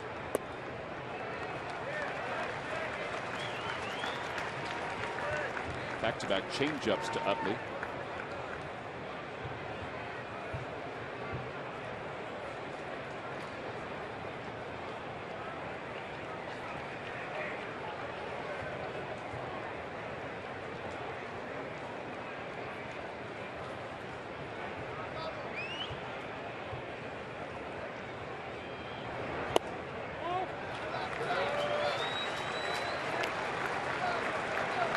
you're a pitcher, you think Chase Utley's taking here 3-0, or is he going after a pitch 3-0? You know, I can't just lay a ball in there. I have to try to make a quality pitch. With 2 outs, and I think I'd rather face Ryan Howard with the bases loaded than Chase Utley in a 3-0 count and just guiding a fastball in there. 96. You just guide that one in there. His fastballs earlier today were 91, 92. And the hardest one I've seen is 93 until that pitch right there.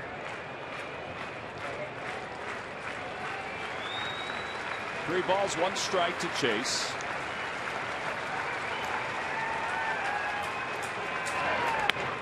That one's out towards center field. B.J. Upton will settle under it. He makes the catch. Side is retired. No runs, 2 hits, and 2 men left. Santana made a good pitch. He jammed Chase. Phillies leave a couple here in the 5th, so we played our first 5. Braves have only 1 hit, but we're tied up at 2.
A camera, but he is operating something as he's working the Hatfield Quality Beats hot dog shooter. That's Matt Stairs with the Fanatic. Matt came in and he pointed it at the second base umpire, Ted Barrett, who's a friend of his, and Ted just started laughing, and Matt was firing away with the Fanatic's help, so we found him. And as we go to the 6th, B.J. Upton will lead it off. It'll be Upton, Simmons, and Freeman. Just so you know, that's, I think, easier than operating a camera. Yeah, you got a good place to shoot those. Any place is a good place to shoot a hot dog. Now, when it malfunctions, which it has this year, then it gets a little tougher. The ball's pulled through the hole on the left side. Only the 2nd hit of the game for the Braves, but they've got the leadoff batter aboard for the first time this afternoon. Well, Jimmy Solomé, who was out there with us in center field, he liked it so much he decided to stay. Otherwise, we forgot to tell him that he was allowed to leave. Does he have his glove on while he's out there? Well, he does have his glove on. Yeah. Yeah, look at that, huh? He's following your lead, Tom. Yeah. He was wearing a softball t-shirt yesterday, so I think he can catch a little bit. He better pay attention, though. He's not paying attention. Well, he's making friends. He makes friends everywhere he goes. You know, he's a barber, so they have to chat. So been singled and scored his last time up. Is that who cuts your hair? No. Although he has offered at times, and he really bailed last night. Yeah, but he didn't have his glove. He looked really scared. Actually, I don't know if he was very trusting of your glove. Huh? What do you think? I think he's gained a new respect, though, for you. You have to trust your teammates, Jimmy. Yeah, I did. I knew you were going to catch it. I'm glad you did. No balls and 1 strike to Andrelton Simmons. I saw you. That ball was like halfway, and I think, it was like, you know what? You nonchalantly reached over, picked up your glove. It was like the whole thing was in slow motion. I have to admit that it did feel that way toward the end.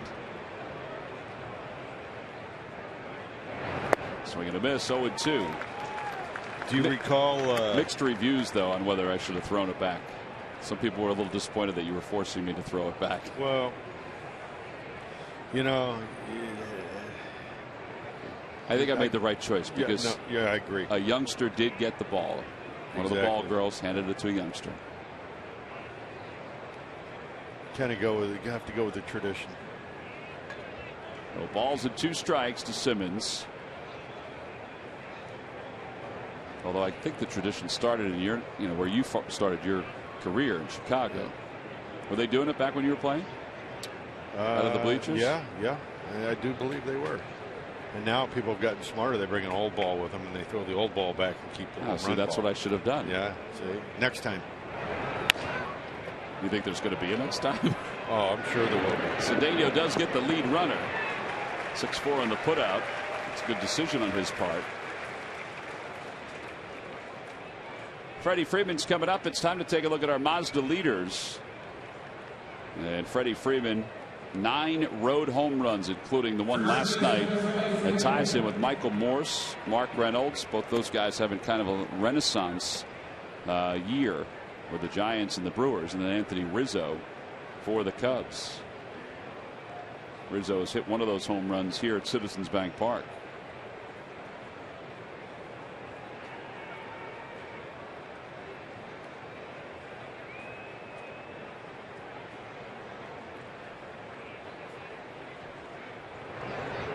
Outside, 1 ball, no strikes.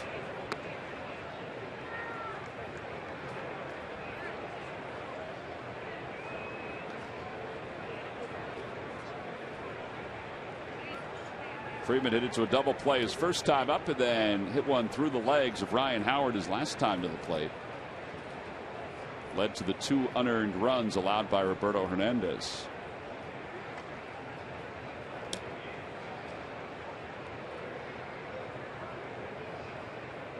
Swing and a miss. He threw him a changeup, and it's 1-1. Well, that pie chart that we showed earlier, that changeup, that's the pitch that, if he has any hole at all, I don't even know if he has a hole, but the pitcher has had more success with that pitch than any other against Freddie Freeman. And the reason of having success there, that ball ran down and out of the zone. If that changeup stays up in the zone, he can reach that ball and he can hit that ball. When it goes, the throw is on 1 hop, smothered by Cedeno. So a stolen base for Simmons.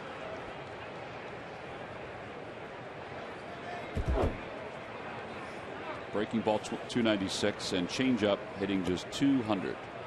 Again, it's that 200. It's because it's a well-located pitch.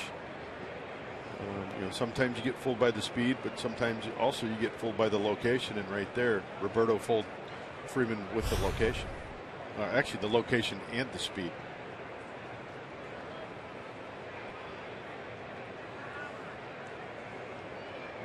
And here's what makes a situation that makes Freeman a difficult hitter too, because now he can shorten a swing and use the whole field if he chooses. He has a runner in scoring position in Andrelton Simmons.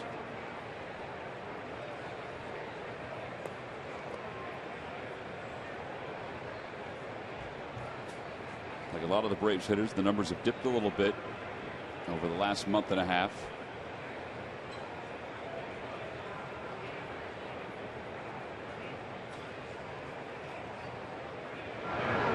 Ball 4, so runners on first and second with 1 man down, and Justin Upton will be the hitter.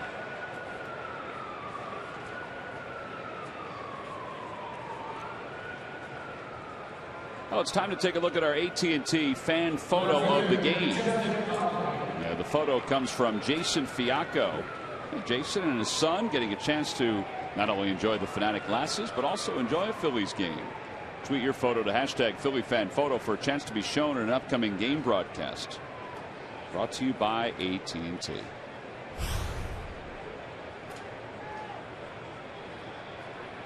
Well, you're back. You got something on your nose. Probably. It looks like the fuzz from the Fanatic. It might be. Yeah. It might be. He had to hold me up because when he took the quick right turn, I almost went over. You took a quick right turn. That's right where after you aimed a hot dog shooter at Ted Barrett. Yeah. It's a dangerous job. It isn't. They don't tell you you're turning. Athlete you are, though, you were able to stabilize. Power forearms, held onto that gun, and kept the concentration. Pretty good job, though. It didn't malfunction, which was a good thing. And I asked before, but there was a leak in the. There's a little leak in the it. compressor? Yeah. Oh. So we were all right. We were good. In the CO2 tank? Sure. 1 ball and no strikes. And Upton takes low. It's 2-0. Did you find Murph? I thought you were going to shoot one to Murph. I found Murph. And unfortunately, the hot dog didn't come out powerful enough. Oh, really? There he goes, waiting. Waving you off.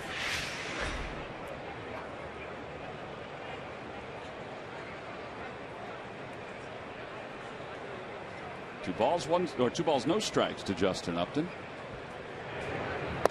Outside, 3-0.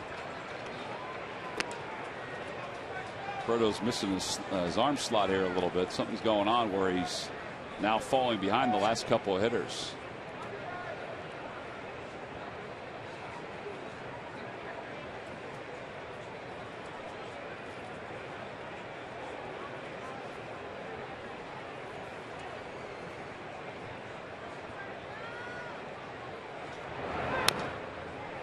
Well, Upton gets the green light, 3-0.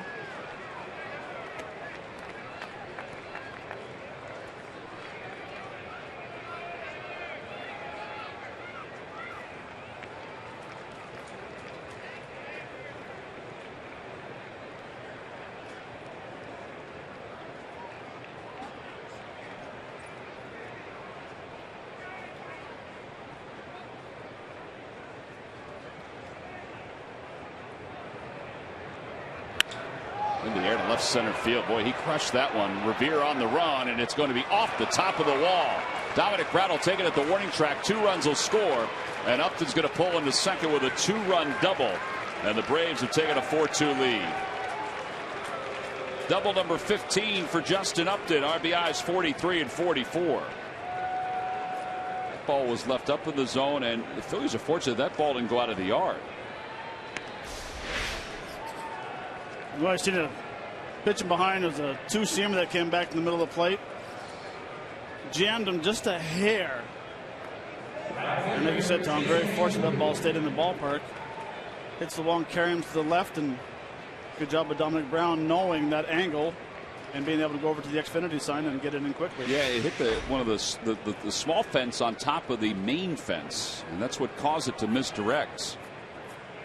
So the Braves lead it by 2, and Jason Hayward takes low. It's 1-0. Remarkable. I mean, he was rolling along. He allowed the 2 unearned runs in the 4th. And now these last 3 hitters, he's just having trouble throwing strikes.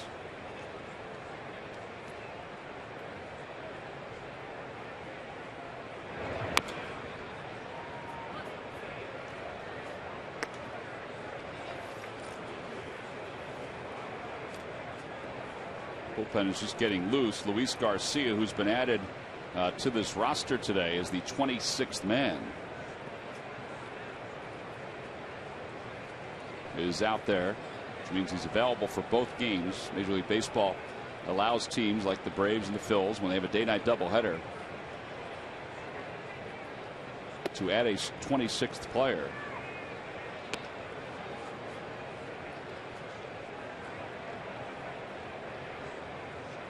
Two and 1 to Roberto.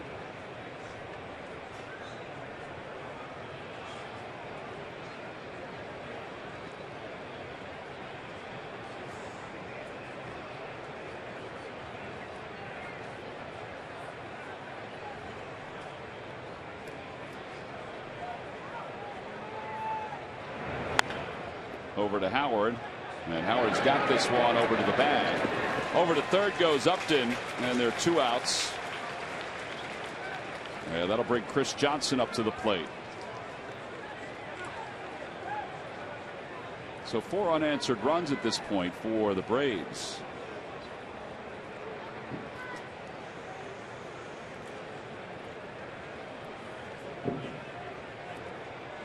Johnson is struck out. He's grounded out to third.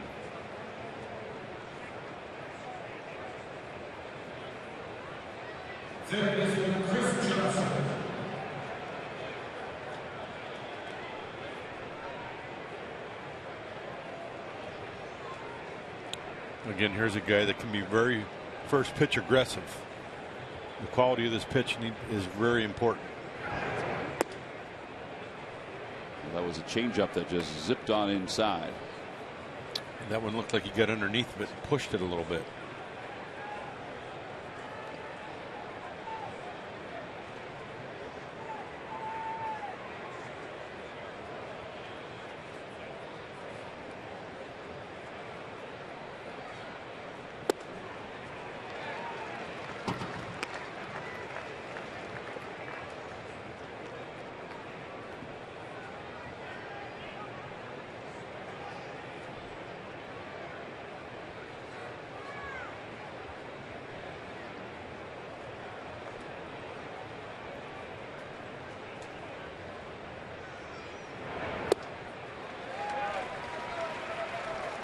Boy, he is free swinging, isn't he?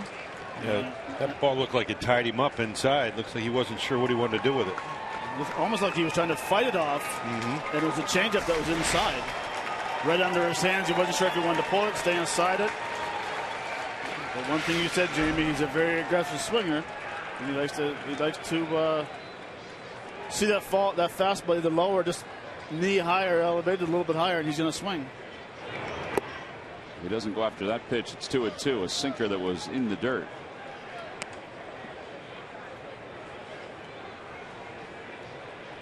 Runner over at third, 2 outs. Here at the top of the 6th inning. Braves lead at 4-2. Same score that finished up last night's ball game.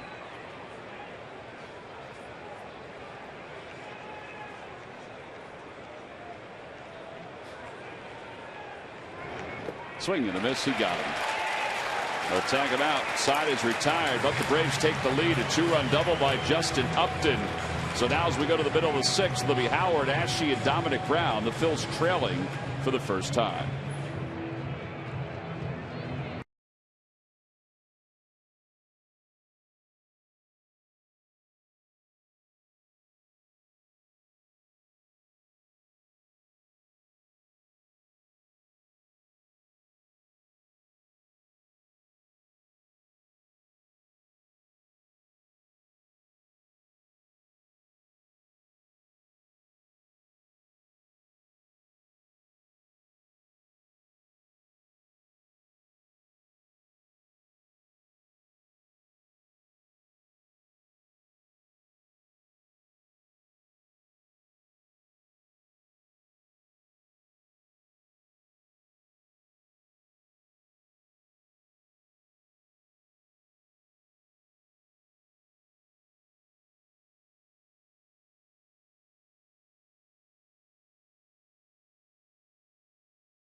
The Pennsylvania Lottery benefits older Pennsylvanians every day.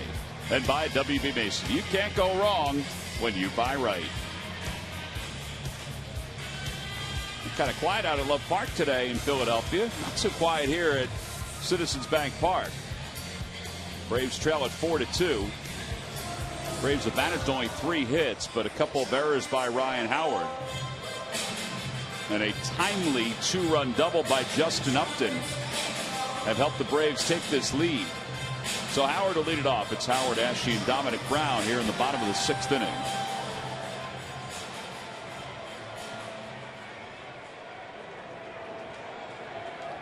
Ryan now at 51 runs batted in.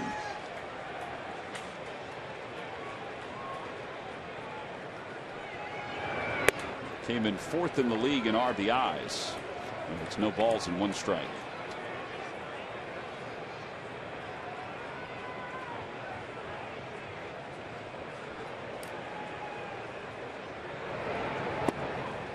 Phillies will make a roster move before the night game tonight because Sean O'Sullivan will be the starter for the Phillies. O'Sullivan, who has pitched in the big leagues before, up from AAA.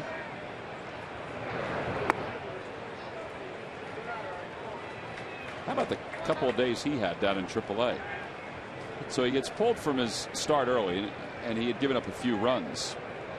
And he wasn't happy about that. He had like a 20-minute conversation with Dave Brundage. As Howard pulls it into the shift, Chris Johnson, the third baseman, throws him out. And 1 out here in the 6th inning. So Dave at that point knows that there's a pretty good chance O'Sullivan's pitching here tonight. So Dave says, you have to pitch better. And that basically was the gist of the conversation. And a couple days go by and he's supposed to throw his bullpen session. They said, no, we're going to maybe use you for an inning here tonight. Well, it wasn't because of that. It was because they were preparing to have him start tonight in Philadelphia. And then all of a sudden, finally, they told him that he was coming up and he was going to be the starter. His brother, who plays in AA for the Phillies, and his mom all had heard through Twitter and through the internet. And Sean said, well, nobody's told me yet. And then finally, when he got to the ballpark, they told him that he was going to be starting tonight. Ashe's 0 for 2. He's flied to right. He's grounded out to second. Roberto Hernandez.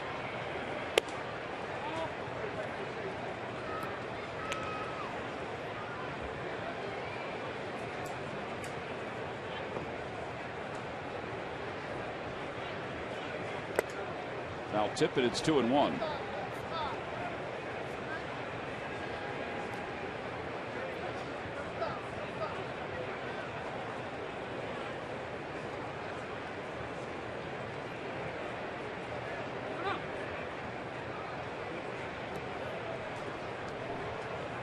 They sure do.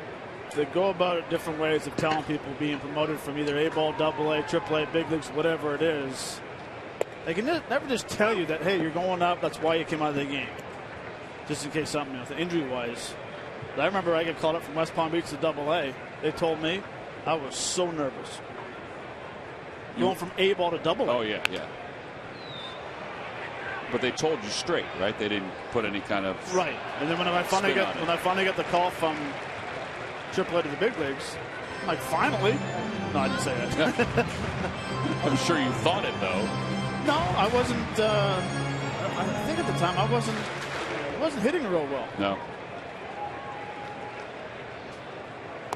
Ashe goes around on a breaking ball. He tried to hold up, but his body was saying something different. That was a slider from Santana.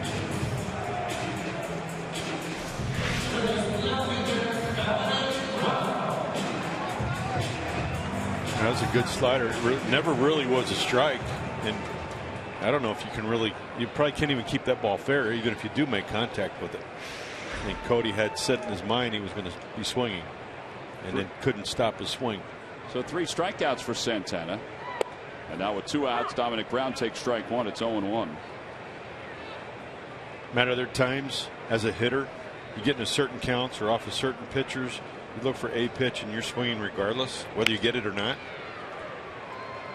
Out towards short. Simmons throws out Brown. Then to answer you, yes. You at times you will think about a fastball inside. You'll get an off-speed pitch, and for some reason you still will take the approach of hitting that ball.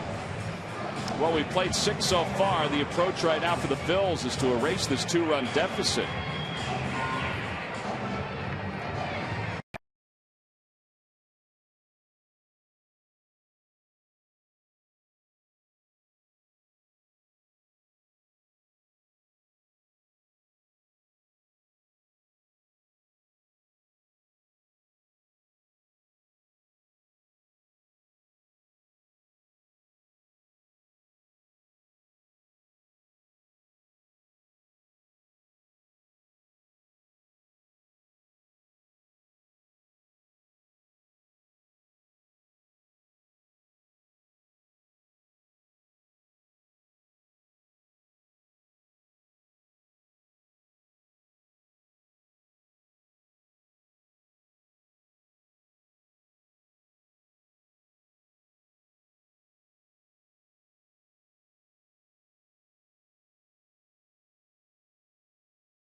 Well, it's time now for your local Honda dealers game summary. 200 runs for the Braves in the fourth, tied it at 2. Then they scored 2 in the sixth on a Justin Upton double.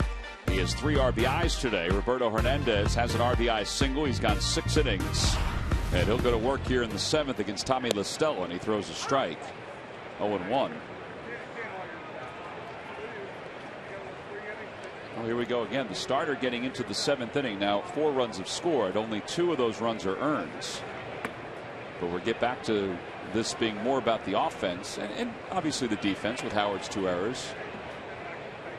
But more about the offense than anything else here today. Well, and once again, here we're talking about the starting pitcher given the opportunity to win games. He's keeping you in the game the whole time through. Utley to his right. 1 out. Gerald Laird's coming up. Time for the Major League Notebook. Murph, take it away, buddy. All right, thanks a lot, Tom. Brought to you by Gwinnett Mercy University. And National League Home Run Derby captain Troy Tulowitzki has added a member to the Home Run Derby squad. It is John Carlos Stanton. He is listening to the fans. That's who they wanted. That's who they're going to get. Stanton has 21 home runs so far this season, and he has said he is in. So that's 2 of the 5 spots in the National League that have been filled so far. We'll keep you posted on that. And also, guys, Bryce Harper very close to coming back to the Washington Nationals. Played a 9-inning rehab game last night. That you're hoping that he'll be able to play back-to-back games in his rehab starts down in Harrisburg. Once that happens, he will be added back to the Washington Nationals roster. It could be as early as Monday. Guys, we'll send it back to you. Yeah, I haven't heard what they're going to do as far as positions go. I guess they're going to move Rendon to second, Zimmerman to third. Harper will play left, or they may mix and match a little bit in the outfield, too. Off the plate, that's a foul ball. I thought it was a fair ball.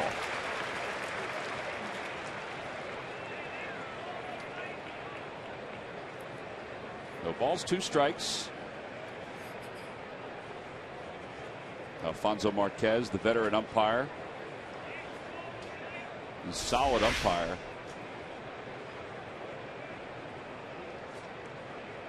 Oh, I guess right there it must have kicked foul. The angle. It was hard to tell. It's hard to tell.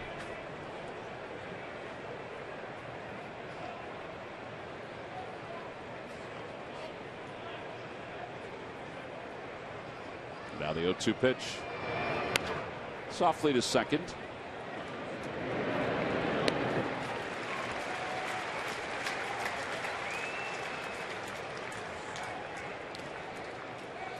These lucky fans are today's Citizen 7. They were to receive a prize pack courtesy of Citizens Bank. Good banking is simple, clear, and personal, and that's helping you bank better. Citizens Bank, good banking is good citizenship. Hi, everybody.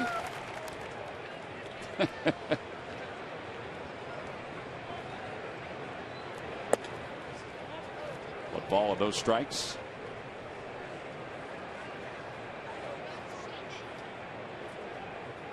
Santana's grounded out twice. One's back to the mound on a bunt. The other one to third.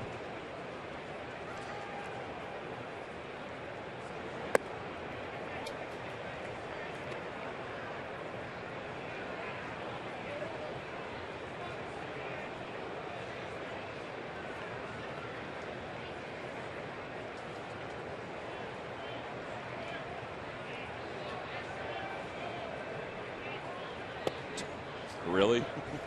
He's winding it up to kick and go. Toyota Major League Scoreboard. Final score. Nationals have shut out the Cubs 3-0. Anthony Rendon, a double, a triple, an RBI.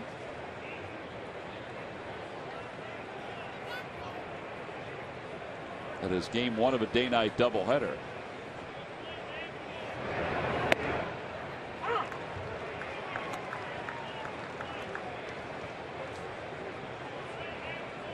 See if Santana does that little leg kick again. Yeah, there's ball 4. Walk the pitcher with 2 outs here in the 7th. Every time the Phillies pitchers retire the opposition 1-2-3, Comcast will make a contribution to Phillies charities. Phillies baseball is brought to you by Xfinity, your home for the most live sports. Hernandez has had the 2nd, 3rd, and 5th innings today. Or 1, 2, 3 innings.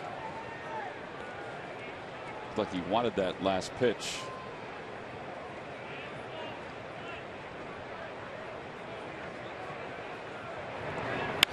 The line drive caught by Ronnie Cedeno. Side is retired. No runs, no hits. One man left. Time to stretch here in Philadelphia.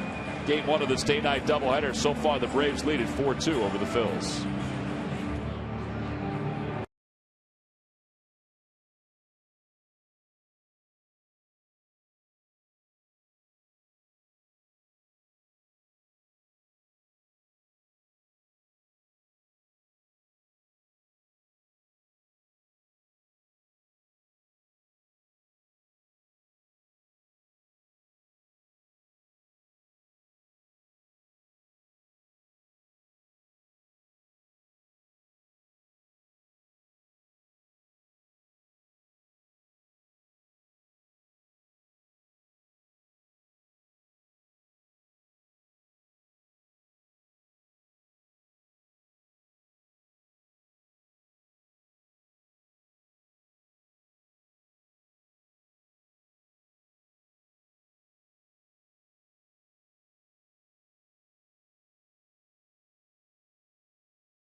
With the draft coverage, the NHL draft coverage.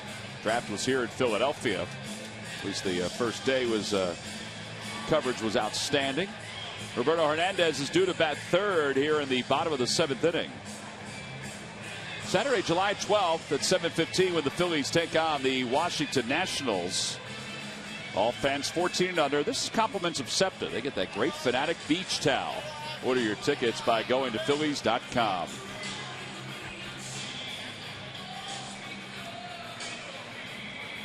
Corey Hill will lead it off here in the bottom of the 7th. It'll be Hill, Cedeno, the pitcher spot. Hill was 1 for 2. He doubled his first time up. Bob McCloy, I think, has just told Roberto Hernandez that he is probably done for the day.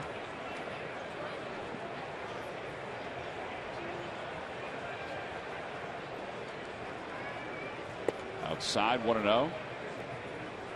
Meanwhile, for Urban Santana, as Bastardo's warming up, 78 pitches as we start the 7th. He's pretty much had control of this game. He's really had command of his fastball, his changeup. Snuck a couple breaking balls in there and threw a couple sliders. Roberto hasn't really thrown many sliders today. No. There is bullpen action for the Braves, though. Luis Avilan is warming up. 1 ball and 1 strike. Change up, and it's 1-2. There's Avilan. Last night the Braves used Walden and Kimbrel. That was it.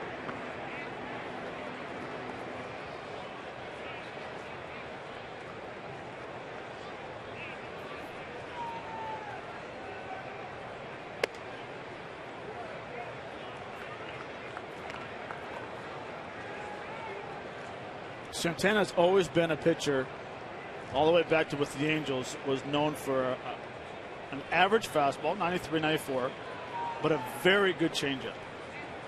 And if he couldn't get that pitch over right there, the curveball or the slider, it really didn't matter because his changeup was that good that it's almost like a Cole Hamels fastball. Same release point, and Yeah, there's probably about 10 miles difference in the two pitches. Outside and high, and he's walked the leadoff batter.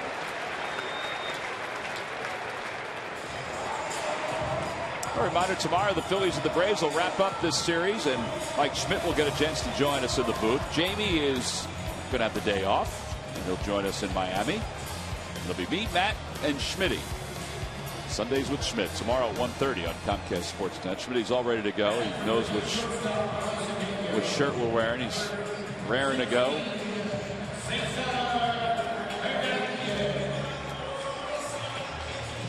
Roberto Hernandez's line. His spot is due up next. We anticipate that he is done because Marlon Byrd's out in the on-deck circle. Cesar Hernandez is up to pinch hit for Ronnie Cedeno. There's Marlon. Ronnie's 0 for 2. He's grounded out twice, so Cesar will get a chance to bat. Left-hander against the righty Santana. 1 ball, no strikes.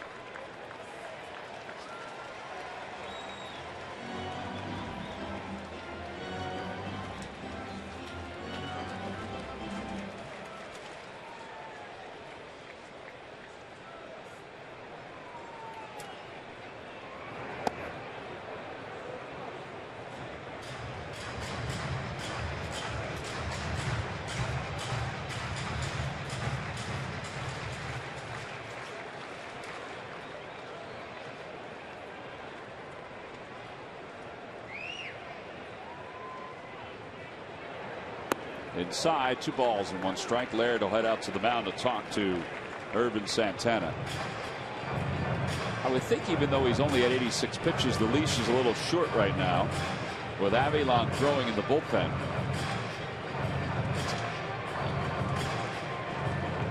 See the Fanatic running along the dugout.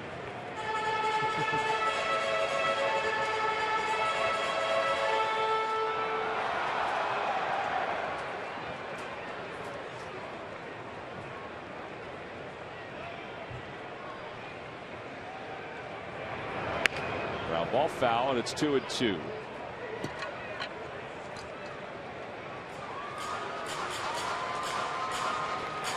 Coach brought a couple of memory cards today after photo day.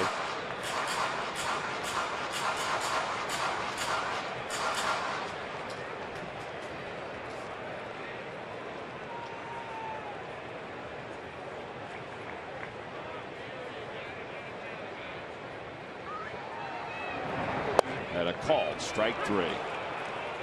Well, he dropped that slider in there, and he got Hernandez looking. So 1 out, and Marlon Byrd will pinch hit.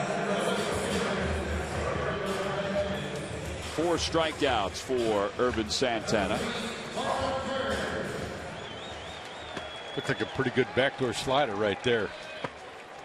Froze Hernandez for strike 3. Definitely a backdoor slide, and this is one of those pitches that we talk, seems like all the time about with the left-handers. You give up on it. You think it's not going to have the opportunity or the chance to come back over the plate, catches the outside corner, and it's almost, unless you're looking for it, almost literally impossible to hit it. And he actually threw it right to where Laird put his glove. Perfect pitch. And Cesar did not look like he was looking for it. No, well, I mean, you usually don't try to look for a backdoor slider. Yeah. That's one of those ones where he throws you tip your hat, and you walk back to the home plate and say, you know what, you get lucky. Because really a backdoor slider is it's a dangerous pitch, I think. Because if you miss, it's coming back towards in the middle of the barrel, and it's usually going to be down. Swing and a miss. It's 0-2 to Byrd. Byrd on the year hitting .266. He has 13 home runs. He's second on the team in RBIs with 46.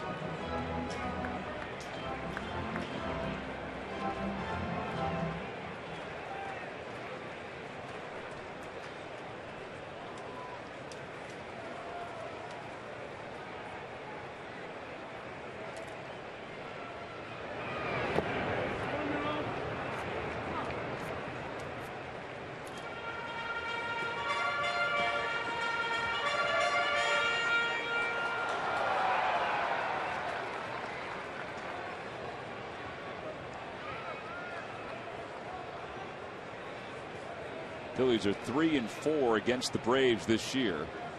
3-0 at Turner Field. And I should say 4-3. And 1-3 here at Citizens Bank Park.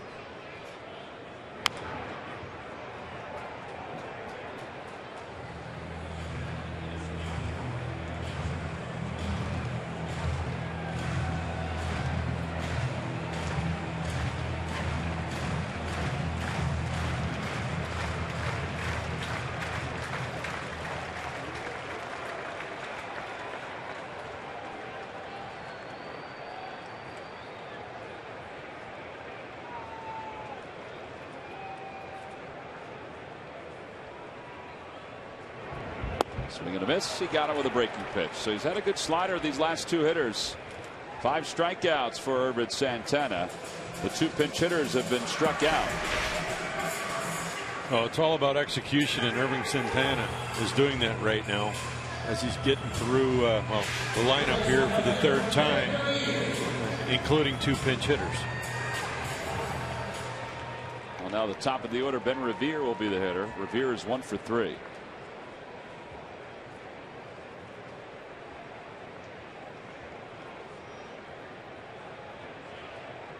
Phillies down 4-2.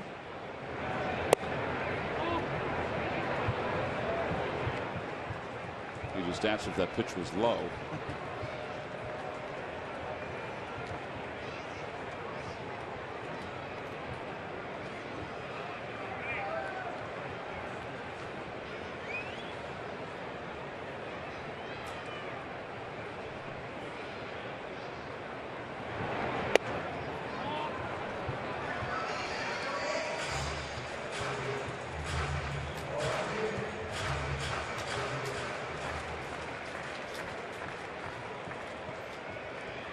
Diekman has joined Bastardo in the pen.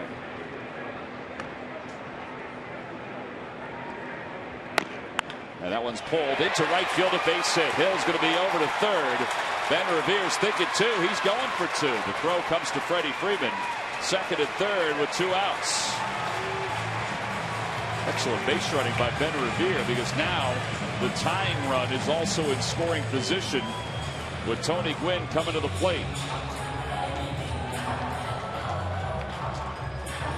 We talked about how important it is to get ahead in the count and get the 2-0 fastball, and Ben's been swinging the bat well and never hesitated at all coming out of the batter's box, thinking 2 the whole way. And worst case scenario is that Howard comes up, fires at second base.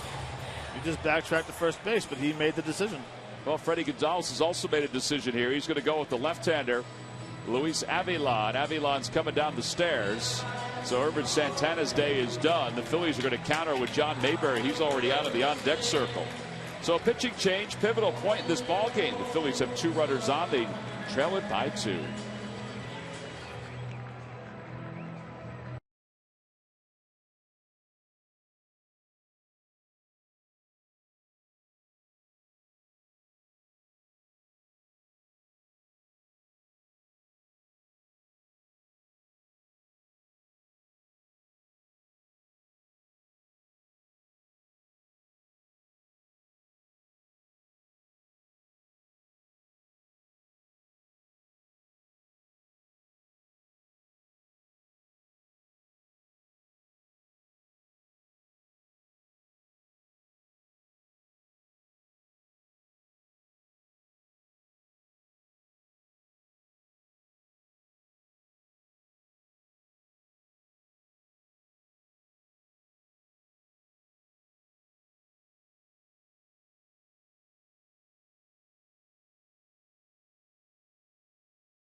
All-Star Game as the best of the National League take on the American League's elite. Don't miss the action Tuesday, July 15th on Fox. Phillies trail at 4-2. We're here in the bottom of the 7th inning. 2 men down. Tony Gwynn, a triple back in the first inning. He's got a triple and a single. That's a good sign. Even though he's not going to bat here, it's a good sign. No, it's a very good sign. And what it does, it gives him a little confidence, that's for sure. And knowing that he's gone through a tough time and he's come back. And I think, honestly, believe that the game, the simulated game he had versus Cliffley the other day will help him. Season pitches, get his timing back. Yeah. And one will just give him a confidence now towards either his next pinch hit at bat or the next game he's in. Yeah, whether he plays in game 2 or not, I mean, we don't know what Ryan Sandberg's lineup is, but they are going to need that bat off the bench. If you consider they have Mayberry, who's coming up now that Santana's out of the game. Santana's done after 6 2/3. And Luis Avilan will take over. Avilan, a 4.32 ERA. Outside 1-0. He has a lot of base runners, 40 base runners in 25 innings of work.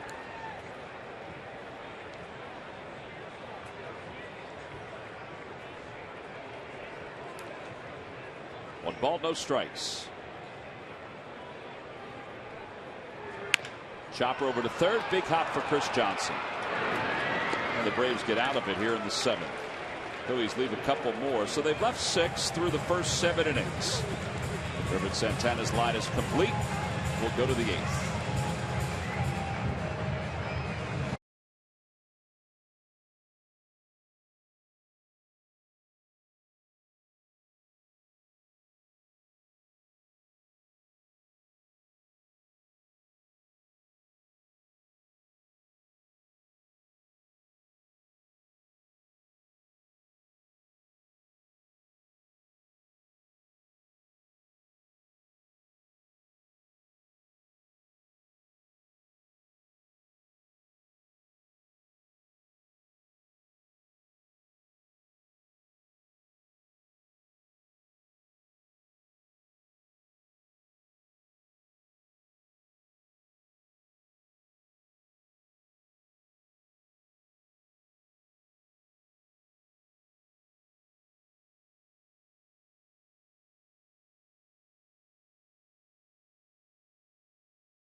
For the ride of your life and save big today. By AT&T, mobilizing your world. And by Dodge, visit Dodge.com or your local dealer today. Cesar Hernandez stays in the ballgame to play shortstop after he pinch hit for Ronnie Cedeno. John Mayberry stays in the ballgame to play right field after he pinch hit for Tony Gwynn. And Antonio Bastardo will be the new pitcher, 4-3 with an ERA of 2.68. 37 innings of work, 45 strikeouts. And he's going to try to keep this in a 2-run ball game. He'll face Andrelton Simmons, Freddie Freeman, and Justin Upton. 2, 3, and 4 for the Braves. Game 2 is coming up. It's a separate ticket. So the folks here at Citizens Bank Park will get this place all spruced up and open the gates for game number 2. You know what, Jeff? And speaking of game number 2, Greg Murphy has some information about what's going to happen in game number 2. Murph? Yeah, I wish I could tell you what was going to be the results of game number 2, but I can tell you who's going to start it, guys. It's going to be David Hale for the Atlanta Braves. He's 3-2 with a 2.72 ERA. And as you mentioned, Sean O'Sullivan getting his call up from AAA. He'll get the start in the second game as well. O'Sullivan has had some major league experience, and we saw a lot of him down at spring training, and he pitched very well down there and has impressed the folks down at the AAA level in the Lehigh Valley. So he'll get a chance tonight to help the Phils get a victory in game number 2. But this one, guys, far from over. Only 4-2. Yep. Top of the 8th inning, Simmons will lead it off. He has scored 2 runs. In fact, Simmons and Freeman have scored the 4 runs combined. First pitch, he pops it up. Foul territory. Howard over toward the warning track. 1 away.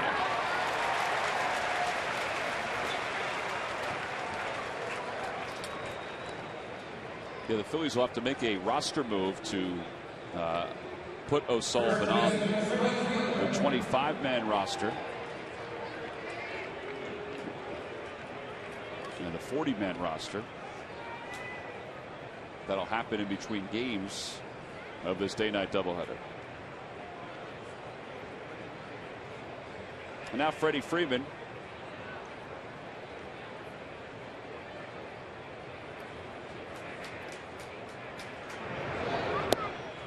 First pitch is low. 1 ball, no strikes.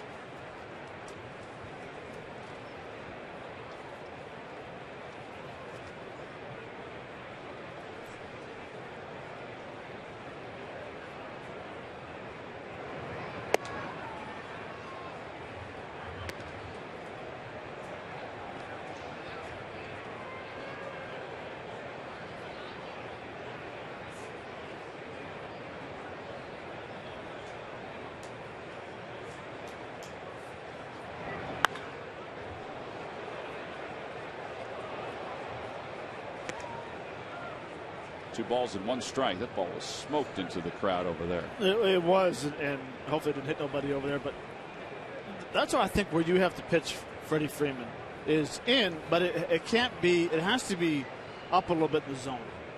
And it has to be in. It can't be middle in.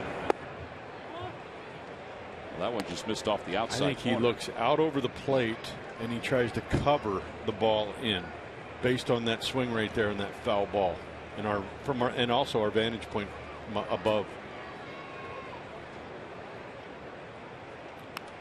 Tell you what, sitting up here has given me a totally different perspective. I wish as an active player I could have come up here and watched some guys take some swings, because you get a totally different perspective sometimes on how hitters are approaching the ball versus maybe when you're on the mound or sitting in the dugout.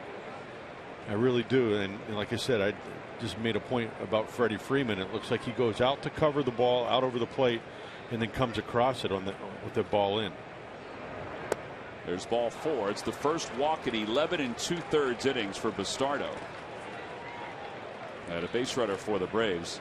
That's interesting, sort of the eye in the sky look instead of the side view, which that's what we're used to seeing. Or obviously when you're on the mound, you're trying to read, when as a pitcher, you're trying to read swings when you're on the mound. And I think some people are better at it than others, but you can learn a lot from that vantage point. But from here in our press box right behind home plate, it gives you a totally different perspective, and sometimes based on what pitch it is, you can see the movement on the ball. Justin Upton has 3 RBIs today, and he takes high. It's 1-0. And the other part to that too, you can also see strides. You can watch what hands are doing with the hitter, and a lot of times too, if you're paying really close attention, you can almost, you can't see exact contact on the bat, but you can get a good idea where that ball is making contact on the bat.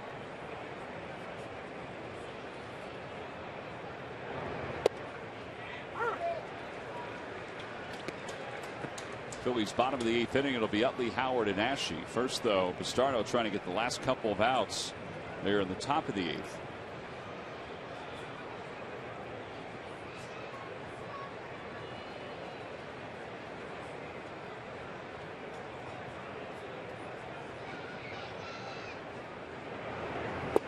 Antonio was going through a span where he just couldn't find the strike zone. He had 7 walks in a 3-inning period over 4 games.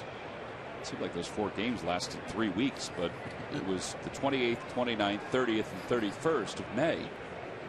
They threw a couple bullpen sessions, which relievers don't always do, and then kind of figured some things out.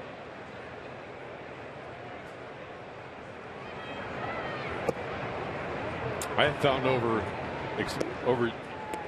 length of time and experience that when things aren't going well, there's so much emphasis put on it, and you're trying so hard to make adjustments that sometimes when you just kind of let it go and take your mind off of it and focus on other things, they just kind of take care of themselves. And I think, you know, if we go back early in the season when we talked about leadoff walks and 2-out walks, nobody's really talking about it anymore because it's not happening, and it just kind of went away. Particularly from the bullpen. Oh, most definitely. There's a looper out towards center. Revere's coming on. It'll drop in front of him. Justin Upton has 2 hits today, and that'll put runners on first and second. Well, the San Francisco Giants will be here at the end of July, Monday, July 21st, and they'll wrap it up with the Citizens Bank Business Person Special on Thursday, July 24th. On Monday, the 21st, it's Fiat Italian Heritage Night here at Citizens Bank Park. And on Thursday, the 24th, following the game, it's the Modell's Kids Run the Bases. Order your tickets now by going to Phillies.com.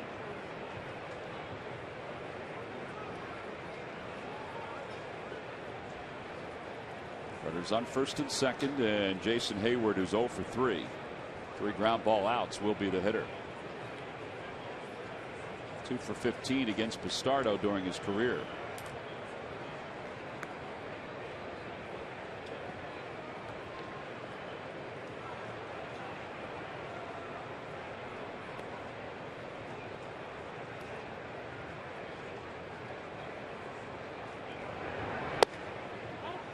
Here's the guy that puzzles me a little bit as a hitter. I've seen him change a couple times as a hitter. When he first came to the big leagues, he had a hole at his belt that you could drive a car through. He closed that hole up, and then all of a sudden you could pitch him away. Now I'm not sure what it is.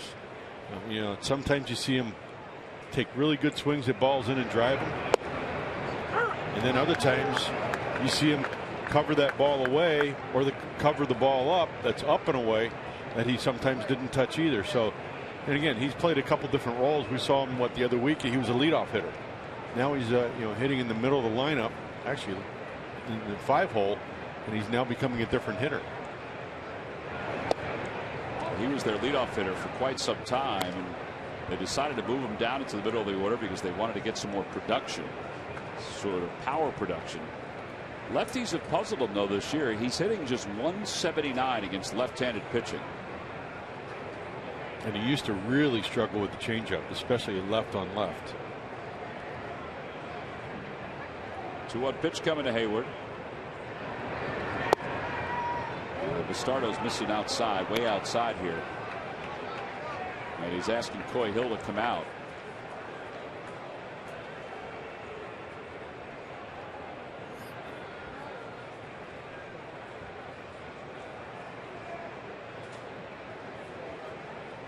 Nine balls, 7 strikes. Let's see where Hill winds up setting up now. He was pretty far off the plate on a couple of the sliders.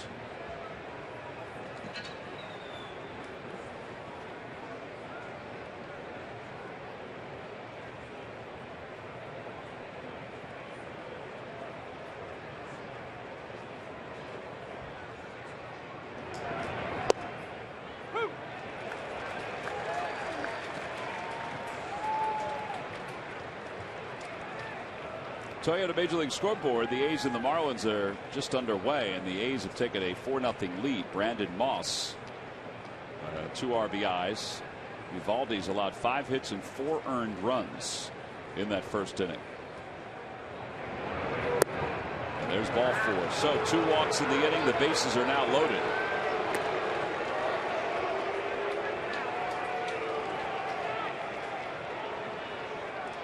Bob McClure will come walking out to the mound. No righty warming up in the bullpen with Chris Johnson due up.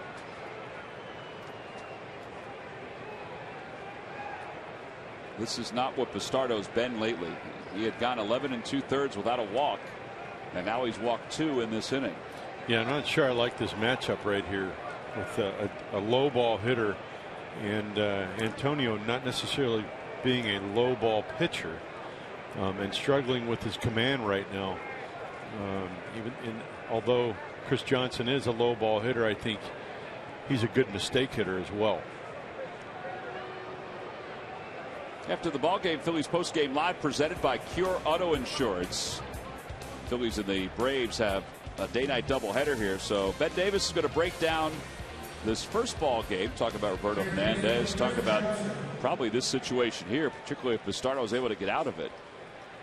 And the Phillies will get the bullpen up, and Luis Garcia will start to loosen up. Johnson takes 1 ball and no strikes.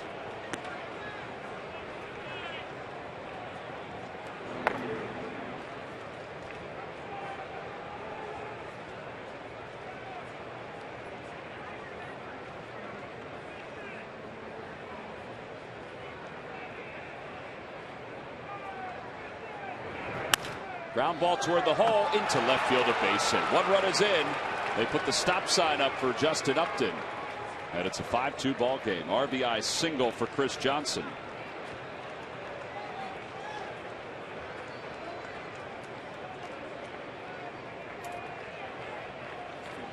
And they'll keep Bastardo in there with the lefty coming up. And Tommy La Stella. Well, that was a good low fastball right there. Didn't look like it had a lot of sink to it, but it was a good low fastball. And there again, you see prime example of what I talk about with Chris Johnson. He is a low ball hitter, and you just want to keep going down, down, down. And he just proved a point right there that he can go below the zone and hit the ball. And break his bat and still have enough on it to get it into left field. Well, this is obviously a pivotal inning for the Phillies, and the 2 walks and the 2 singles have helped the Braves, have hurt the Phillies. Laird is a right-handed batter. He's in the on-deck circle.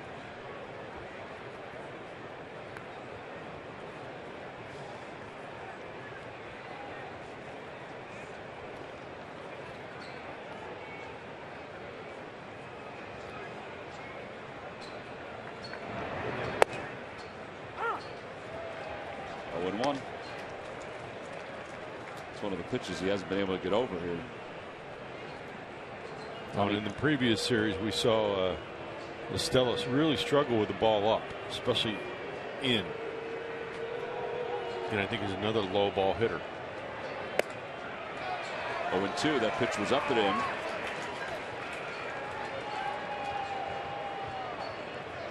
Well, that run that is scored here in the 8th inning against the Phillies bullpen ends a streak of 11 1/3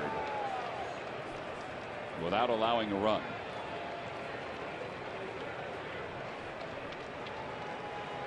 No balls, 2 strikes. Outside, 1-2.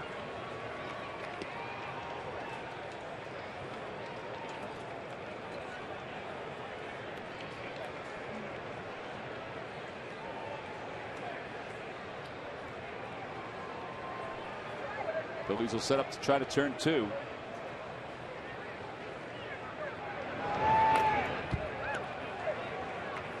Estella is 0 for his last 23.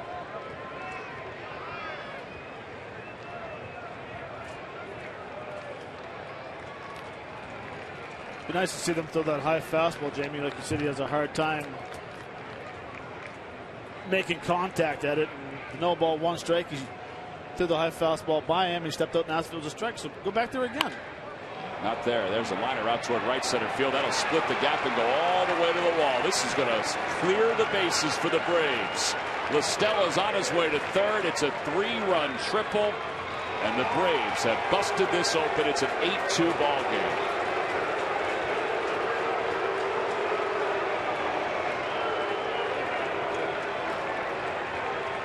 Point well taken, Matt. And there was no reason to make an adjustment right there. Could have gone a little higher than the previous pitch, and they chose to go out over the plate. It was an elevated elevated fastball, but only belt high, out over the plate instead of up and in. Well, Estella was motoring around the bases. We said he was 0 for his last 23, and he picks up his first triple of his big league career. Antonio Bastardo's day is done. The Phillies now trail at 8-2 here at the top of the 8th. Where's everybody going? Game ain't over.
Pacing and kicking things over in the dugout after he allowed 4 runs. It's time now for the Subway winning box score. And the Braves, they only had a 4-2 lead when this inning began, but Tommy La Stella, that triple and 3 RBIs, which is a career high, just came a moment ago. Justin Upton also has 3 RBIs. Freddie Freeman scored 3 runs today for the Braves. So they lead at 8-2 here in the top of the 8th inning.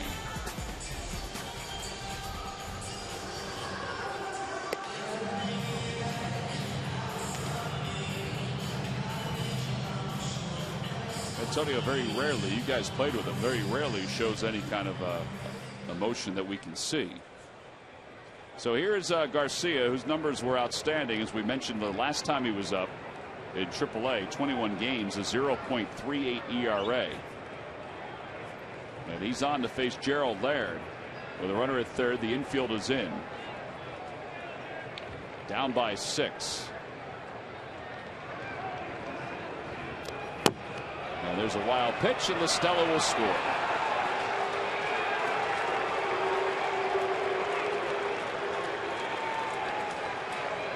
Nine to 2, Braves on top.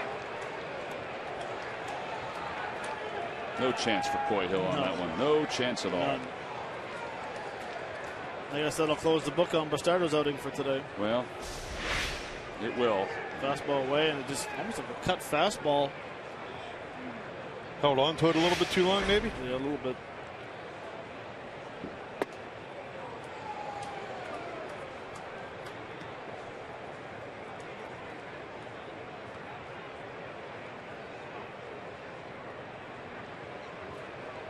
Two balls and no strikes to Gerald Laird. He's 0 for 3. He's grounded out twice.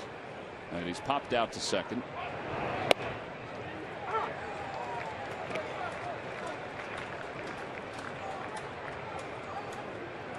Five runs allowed by Bastardo have tied a career high. There's probably somebody out there saying, well, I would hope so. Over to third, a foul ball. 2-2.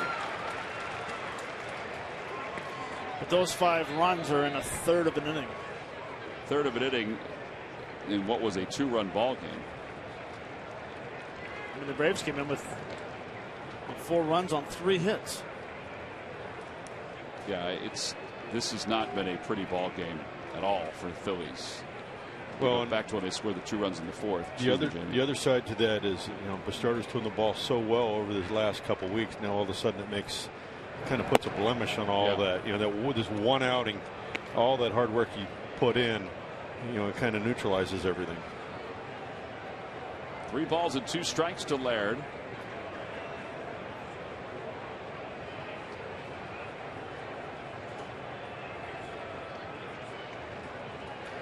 Inside, ball 4.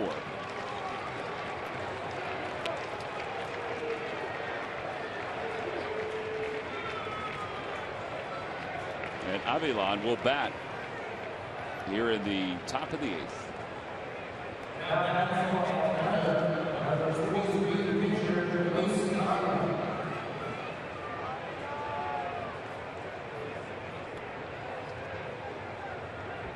Avilan is 1 for 3 in his career as a hitter.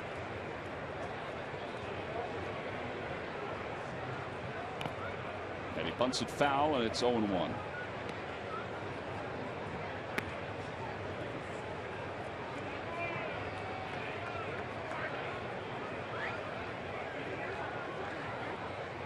Braves are trying to get that extra run, up 9-2.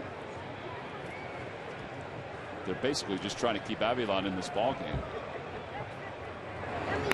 He gets the bunt down. Ashe will make the play. And Avilan will make a quick left turn. 5-4 on the putout of the sack. And B.J. Upton will be the 9th man to bat in this inning.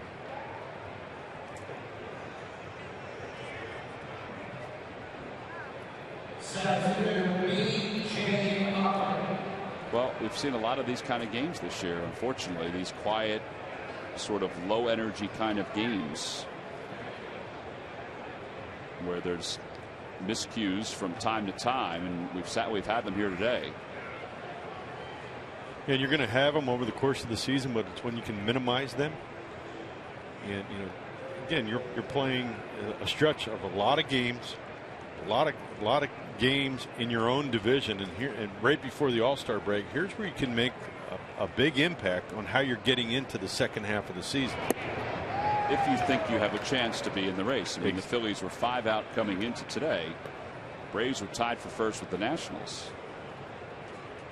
I think the optimists said, all right, 4 games against the Braves. You win 3 of these 4, you're going to cut into that lead a little bit. Oh, and if you look back to the first half of the season, if you look at how the Phillies played, they should feel pretty good to be where they are. Sure. Fly ball to right field. That should do it. Mayberry is under it. And thankfully, the 8th inning will come to a close, but the Braves put a 5 spot up on the board against Antonio Bastardo. So they score 5 runs, and what was a 4-2 ball game is now 9-2 in favor of Atlanta as we head to the bottom of the 8th.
for our Hyundai defensive plays of the game, but these are sort of the not-so-defensive plays. Yeah, these are the defensive we wish that we could have saw being made in the 4th inning, and they have back-to-back. Freddie Freeman hits a ground ball between the legs, and then Justin Upton hits a soft one hopper to Ryan Howard, who couldn't make the play, and it was back-to-back errors. And those are the defensive plays of the game, brought to you by Hyundai. So now as we go to the bottom of the 8th inning, the landscape of this ball game has totally changed. It's a 7-run deficit for the Phillies, as they will face Luis Avilan. It'll be Chase Utley and Ryan Howard, the first 2 hitters. On a beautiful afternoon for baseball, it began with photo day. Apple Vacations photo day, now resorts and spas. It was a great afternoon, or a great morning, that led into an early afternoon. The Phillies jumped out to a 2-0 lead. And now they trail it by 7. Game 2 of this day-night doubleheader coming up at 7:15.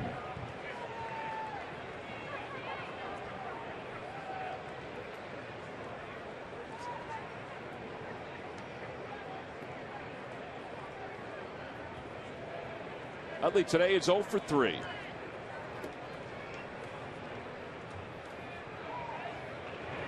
Takes a fastball in there. It's 0-1. Nobody else warming up to the bullpen for the Braves. That's because you've got Utley, Howard, and Ashe, 3 straight lefties against Luis Avilan.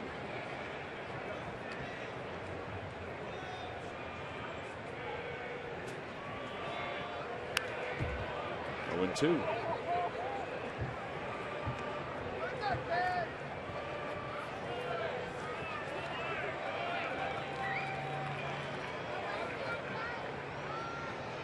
Chase is 2 hits away from 1,500 in his career.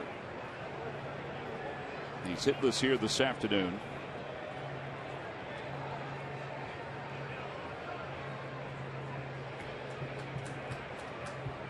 And he pulls that one into right field, so he's 1 hit away from 1,500. And he's around first base. He's going to hold up there. He thought about 2, but down 7. He drops anchor at first. 1,499 base hits. There's your 0-2 hit, Jamie. Yep. Well, Tom, you touched on the energy of the ball club, and it's a little frustrating because we were both on that last road trip, and we saw a lot of good momentum created. I agree. And to see the Phillies come back home here and just kind of let it fall between the cracks. Oh yeah, granted we got a doubleheader today, and but there's 162 games that need to be played, and it doesn't matter when, where, or how you play them, but they have to be played. And that momentum that they created on the road is a little unsettling for me. To see the Phillies come back here and just kind of be the blah team that they've been in the first half here at home. It's just peculiar that they've been so poor here at Citizens Bank Park. 0-1 pitch to Howard. 1 ball, 1 strike. That gets away from Laird. Utley goes to second. And some of that to me is a pride. And it's personal pride. It's the team pride. And it's what do you want to make of this season? Again, when you're playing in your own division, you can really make up a lot of ground when you're winning games. And this stretch before the All-Star break, we've talked about it for the last 7 to 10 days. How much of an impression they could have made not only in their own division but in the league. They just haven't, they all of a sudden now we're just kind of treading water. Okay, a loss here, and they'll be 6 games back in the division. Howard pulls it to first, backing up on it. Freeman. Avilan is there to cover. 3-1 on the putout. Well, here are the numbers, and we touched on this before, but the pitching's been fine here at home. I mean, today aside with Antonio allowing the 5 runs, the bullpen's been good, but just a 229 average, and they are just not hitting home runs here at Citizens Bank Park. Oh, and it's a shame too. Think back to early in the season, starting pitching. We talked about starting pitching wasn't going deep enough into the game. The bullpen wasn't very consistent, and offense was sporadic. Sometimes we'd score 10, sometimes you'd score 1. Sometimes the Phillies have been shut out numerous times. Now the Phillies have gotten a lot of good starting pitching. The bullpen up until the last inning has been fantastic. And the offense is what's really been the part of the Phillies team this year that's been very, very inconsistent from start till where we are right now. That one's pulled to the right side. LaStella got to it, bobbled it for a moment. A run scores, an RBI and a ground out. 9-3.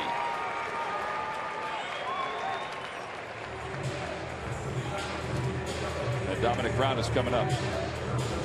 You know, and from the manager's perspective, he can't go in every day in the clubhouse and, you know, kind of, roll heads. It really comes down to the players, you know, and what they want to do and how they want to go about it.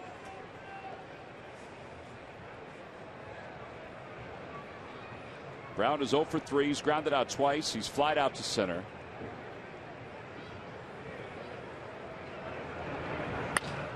Down the left field line, that'll be out of play, and it's 0-1.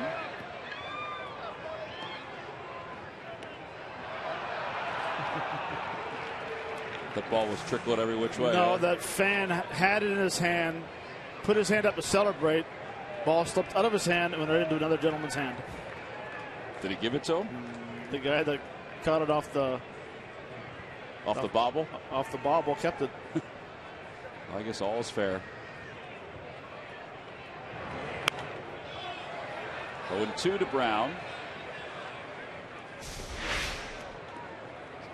Had it. Picks it up. Had it. He's got it. Whoa! Oh. That guy says thank you.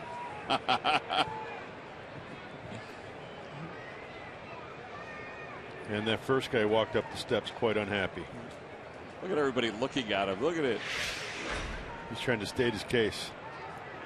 The ball was mine, he says. Now the 0-2 outside, 1-2.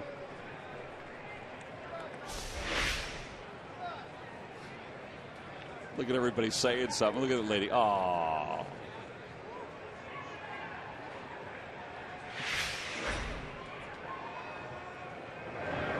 Two balls and 2 strikes to Brown.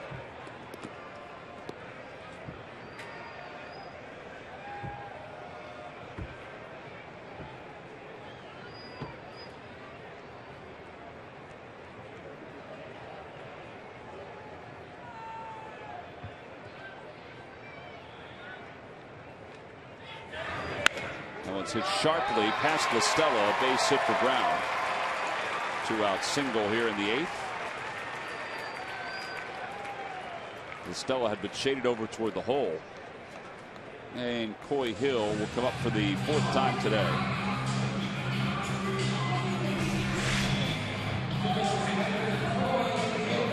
It's going to his right, just under his glove. Nice swing by Dominic Brown, though. Just taking a nice easy swing, driving it. And I know he's still been working a lot in the cage with that, not the new stance, but the new approach that he's trying to take. Coy Hill's 1 for 2. Ball, no strikes.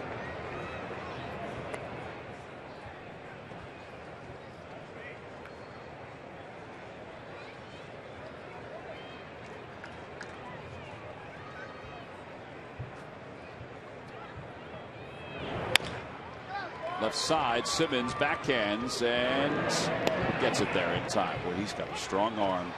Side is retired. A run does score on the ground out. So the Phillies, as we go to the 9th inning, trail at 9-3 here at Citizens Bank Park.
And they'll face Luis Garcia once again. It's time now, boys, for our W.B. Mason deliveries of the game. We'll go back to the 6th inning.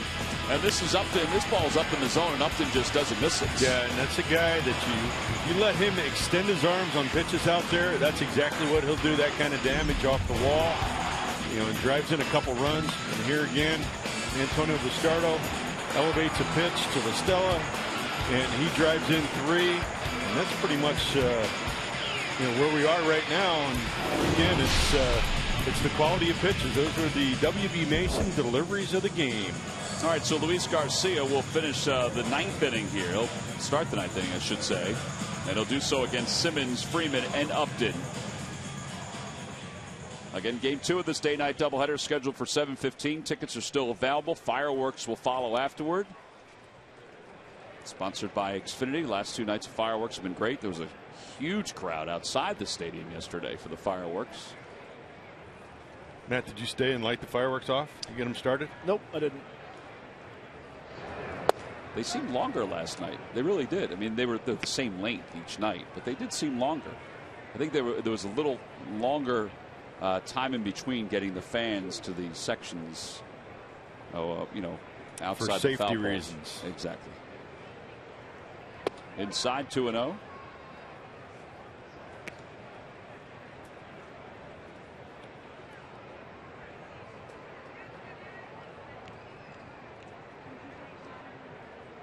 Simmons has scored a couple runs today.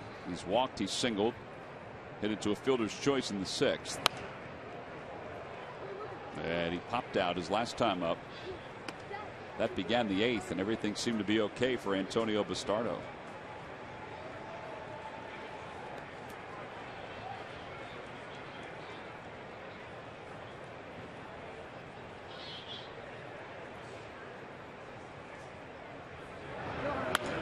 Out towards second on one hop. What a play by Upton. Gets to his feet, throws to first. 1 out. That ball seemed like it was by him. It was. He basically caught that behind his body. And one thing you're going to see about Chase, it doesn't matter what the score is. You'll always see efforts like this. Makes a tremendous play on a short hop. Stabs it from behind, gets up, and throws a straight to first base to Ryan Howard. Garcia like that one. And here is Freddie Freeman, who has scored 3 runs today. First pitch is a little low, 1-0.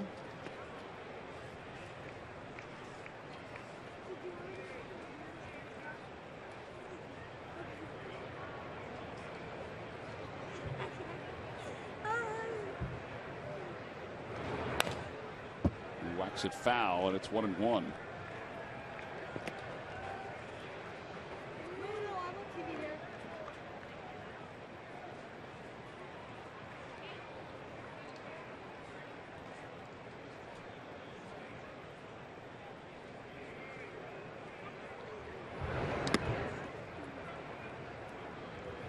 Toyota Major League scoreboard out in Pittsburgh. The Mets are shutting out the Pirates 5-0. Daniel Murphy a couple RBIs. Jonathan Neese is starting that ball game for the Mets. I saw the highlights last night. Murph was talking about the trade between the Pirates and the Angels. How Jason Grilli was traded to the Angels for Ernesto Frieri. It was weird. Grilli was out in the bullpen in street clothes, basically saying goodbye to his teammates before he went off to Los Angeles for what they're calling a change of scenery for both. For Frieri, who at times has struggled this year, and Grilli. Well, I know when the Angels picked up Frieri, 2 years ago from the Padres, he was lightning in a bottle for them, and all of a sudden, he kind of flatlined a little bit. And I know Grilli was actually, was it 2 years ago? Really had a good season, and then had some arm problems. Yeah, last year had the arm problems. Well, the Angels feel like they're in the mix in the West. They're 4.5 games out. The Pirates are 8 games out, 2 over 500 in the Central. Melanson is closing for them. I do believe that a change of scenery sometimes is best. But I do know that Grilly going to Anaheim, he will get his share of opportunities. Mike Scioscia is a manager that really utilizes his bullpen. Well, and especially pitching in that ballpark out there in Anaheim. It's great. It's a huge park, good place for a ground ball pitcher. They have very good defense playing behind them. But I agree, he will use his bullpen, and he will use it often.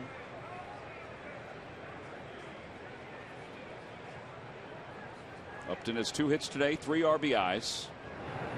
Inside, 1 ball and no strikes. Actually, I believe you guys will get a chance to go to Anaheim. Yeah. See that beautiful ballpark and the beautiful weather that they have there in L.A. Or, excuse me, Anaheim. Yeah, I have never. It's the only ballpark I have not been to. Really? That's it.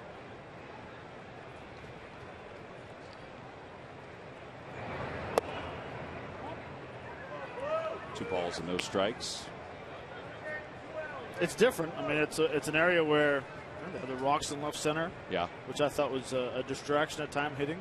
Because sometimes the ball blended in. Sometimes, and then of course in center field they used to have a street light out in the parking lot, which was high enough to where you could see it right behind the pitcher. But since then it's gone. But it's a beautiful stadium. We have 2 games there, a day off, and then 3 in San Francisco. Yeah, it looks that way. That young lady right there is not pleased. She was there. She asked, but somebody was there first. Now she's got a little smile. That a girl?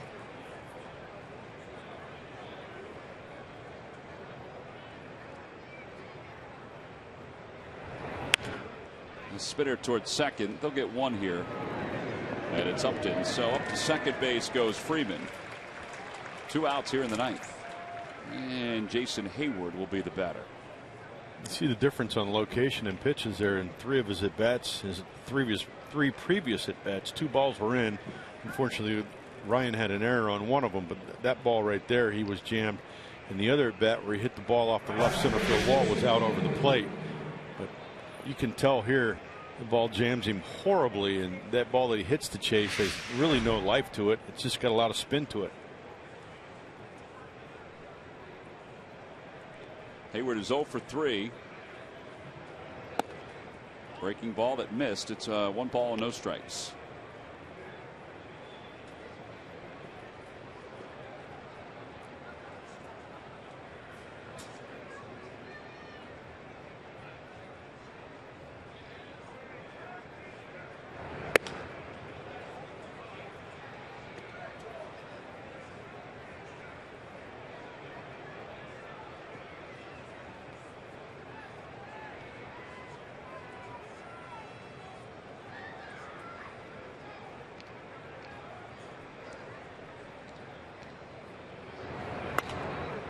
Late on a fastball, and it's 2-1.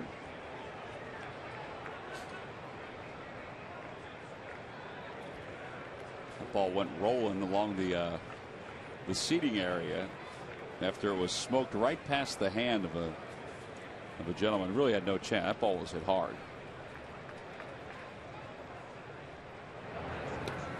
That one gets away. Another wild pitch. And over to third goes Freddie Freeman. Second wild pitch for Garcia.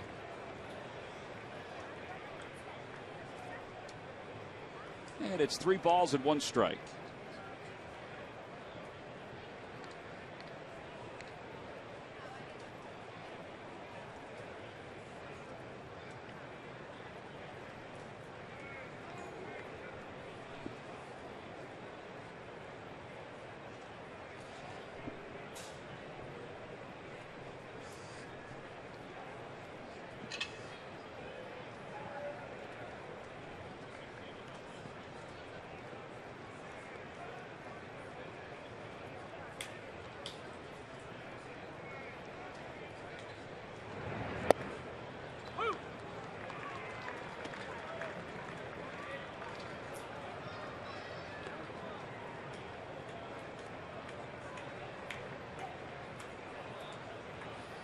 Jimmy Rollins maybe uses a pinch hitter in the bottom of the 9th inning. outside, ball 4. That is the 3rd walk issued by Garcia. And it puts runners on 1st and 3rd for Chris Johnson.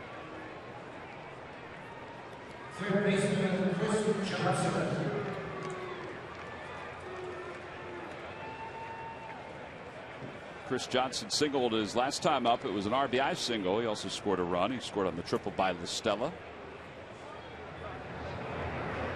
And he drops the slider in there, 0-1.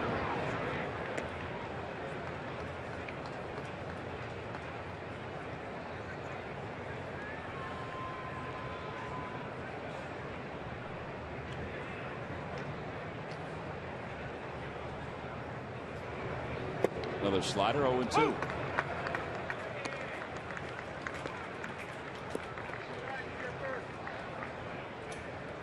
Not very often you see Chris Johnson not swinging at the first 2 pitches, especially if they're throwing for strikes. Well, it's a game out of hand, too, at this point. Well, he swings at that one. He loops it out toward left center, and Brown can't get to it. He dives and it clips off his glove, goes toward the alley. 1 run is in. The hold, Hayward at 3rd, and it's now a 10-3 ball game. It was an 0-2 pitch that was left up, and Johnson was able to pull it into the alley in left center field for his 16th double. How about Freddie Freeman? 4 runs scored today. There's a back-to-back-to-back sliders, and the last one was probably the worst of the 3, right down the middle. Dominic Brown gave it a great effort, but came up short. Chris Johnson, 2 RBIs today. And Freddie Freeman really in the mix and everything this series. Everything. Almost get the feeling that from watching the Braves over the last couple of years that if they're going to do anything in this division, he's got to be in the mix most every time. 3-1 on the putout, bottom of the 9th inning. The Phillies trail at 10-3 when we come back.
And 1. Cesar Hernandez, Jimmy Rollins will pinch hit. And then the top of the order, a lot of work to do though. Down by 7. It's going to be difficult for the Phils as they face Shea Simmons in his 15th ball game. Phillies saw Shea Simmons when they were in Atlanta. They saw him also during spring training at Bright House Field. A 1.64 earned run average in 14 games so far. A reminder after the ball game, it's Phillies post game live. It's presented by Cure Auto Insurance. Ben Davis is going to break this baby down.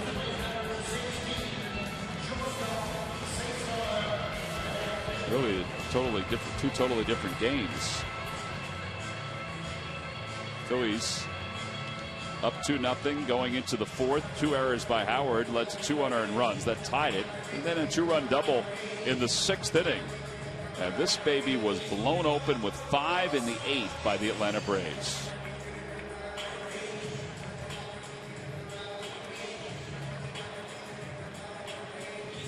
So Simmons will face Cesar Hernandez here.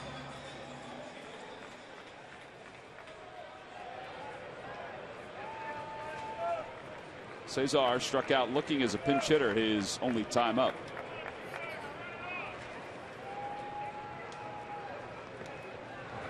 First pitch is over. It's 0-1.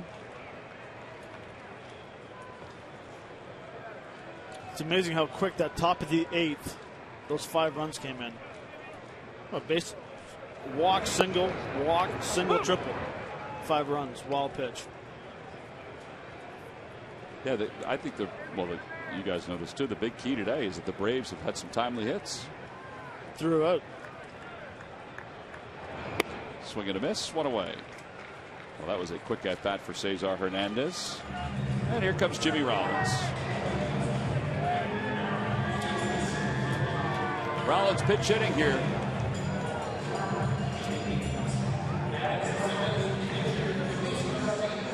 Five for 35 for his career.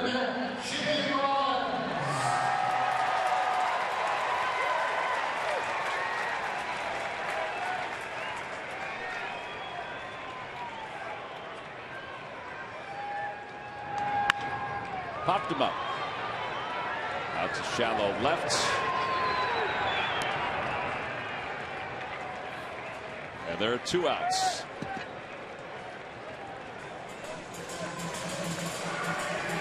And that'll bring Ben Revere to the plate. Well, it'll be a quick turnaround for the players and for the crew here at Citizens Bank Park. A crowd today of 28,845. Many have went to the exits. But cleanup, it's always incredible to watch how they get it done so fast. 0-1 to Revere. Quick turnaround or a quick turn of the page? Seems like that's been a phrase we've used a lot this year. Yeah. Well, I think both, but I think we have to come up with a different phrase. I do too. I don't know what that phrase is. We've tossed the book out after going from chapter to chapter. The ball's 2 strikes.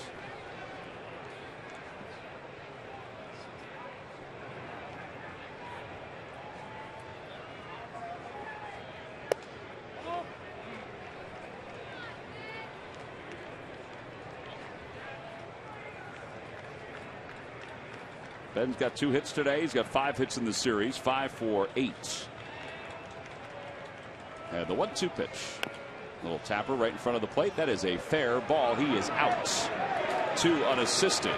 And the ball game is over. Revere saying it's a foul ball. I don't think it hit him. The Braves are congratulating each other. The umpires will confer. And this is either a 2 unassisted and the ball game is over, or Revere will get another chance. He's standing at home plate thinking, I'm going to get another chance. And the umpires are saying that he is out and the ball game is over. Well, as quiet as the last few innings have been, that's how quiet this out is. It's a fair ball.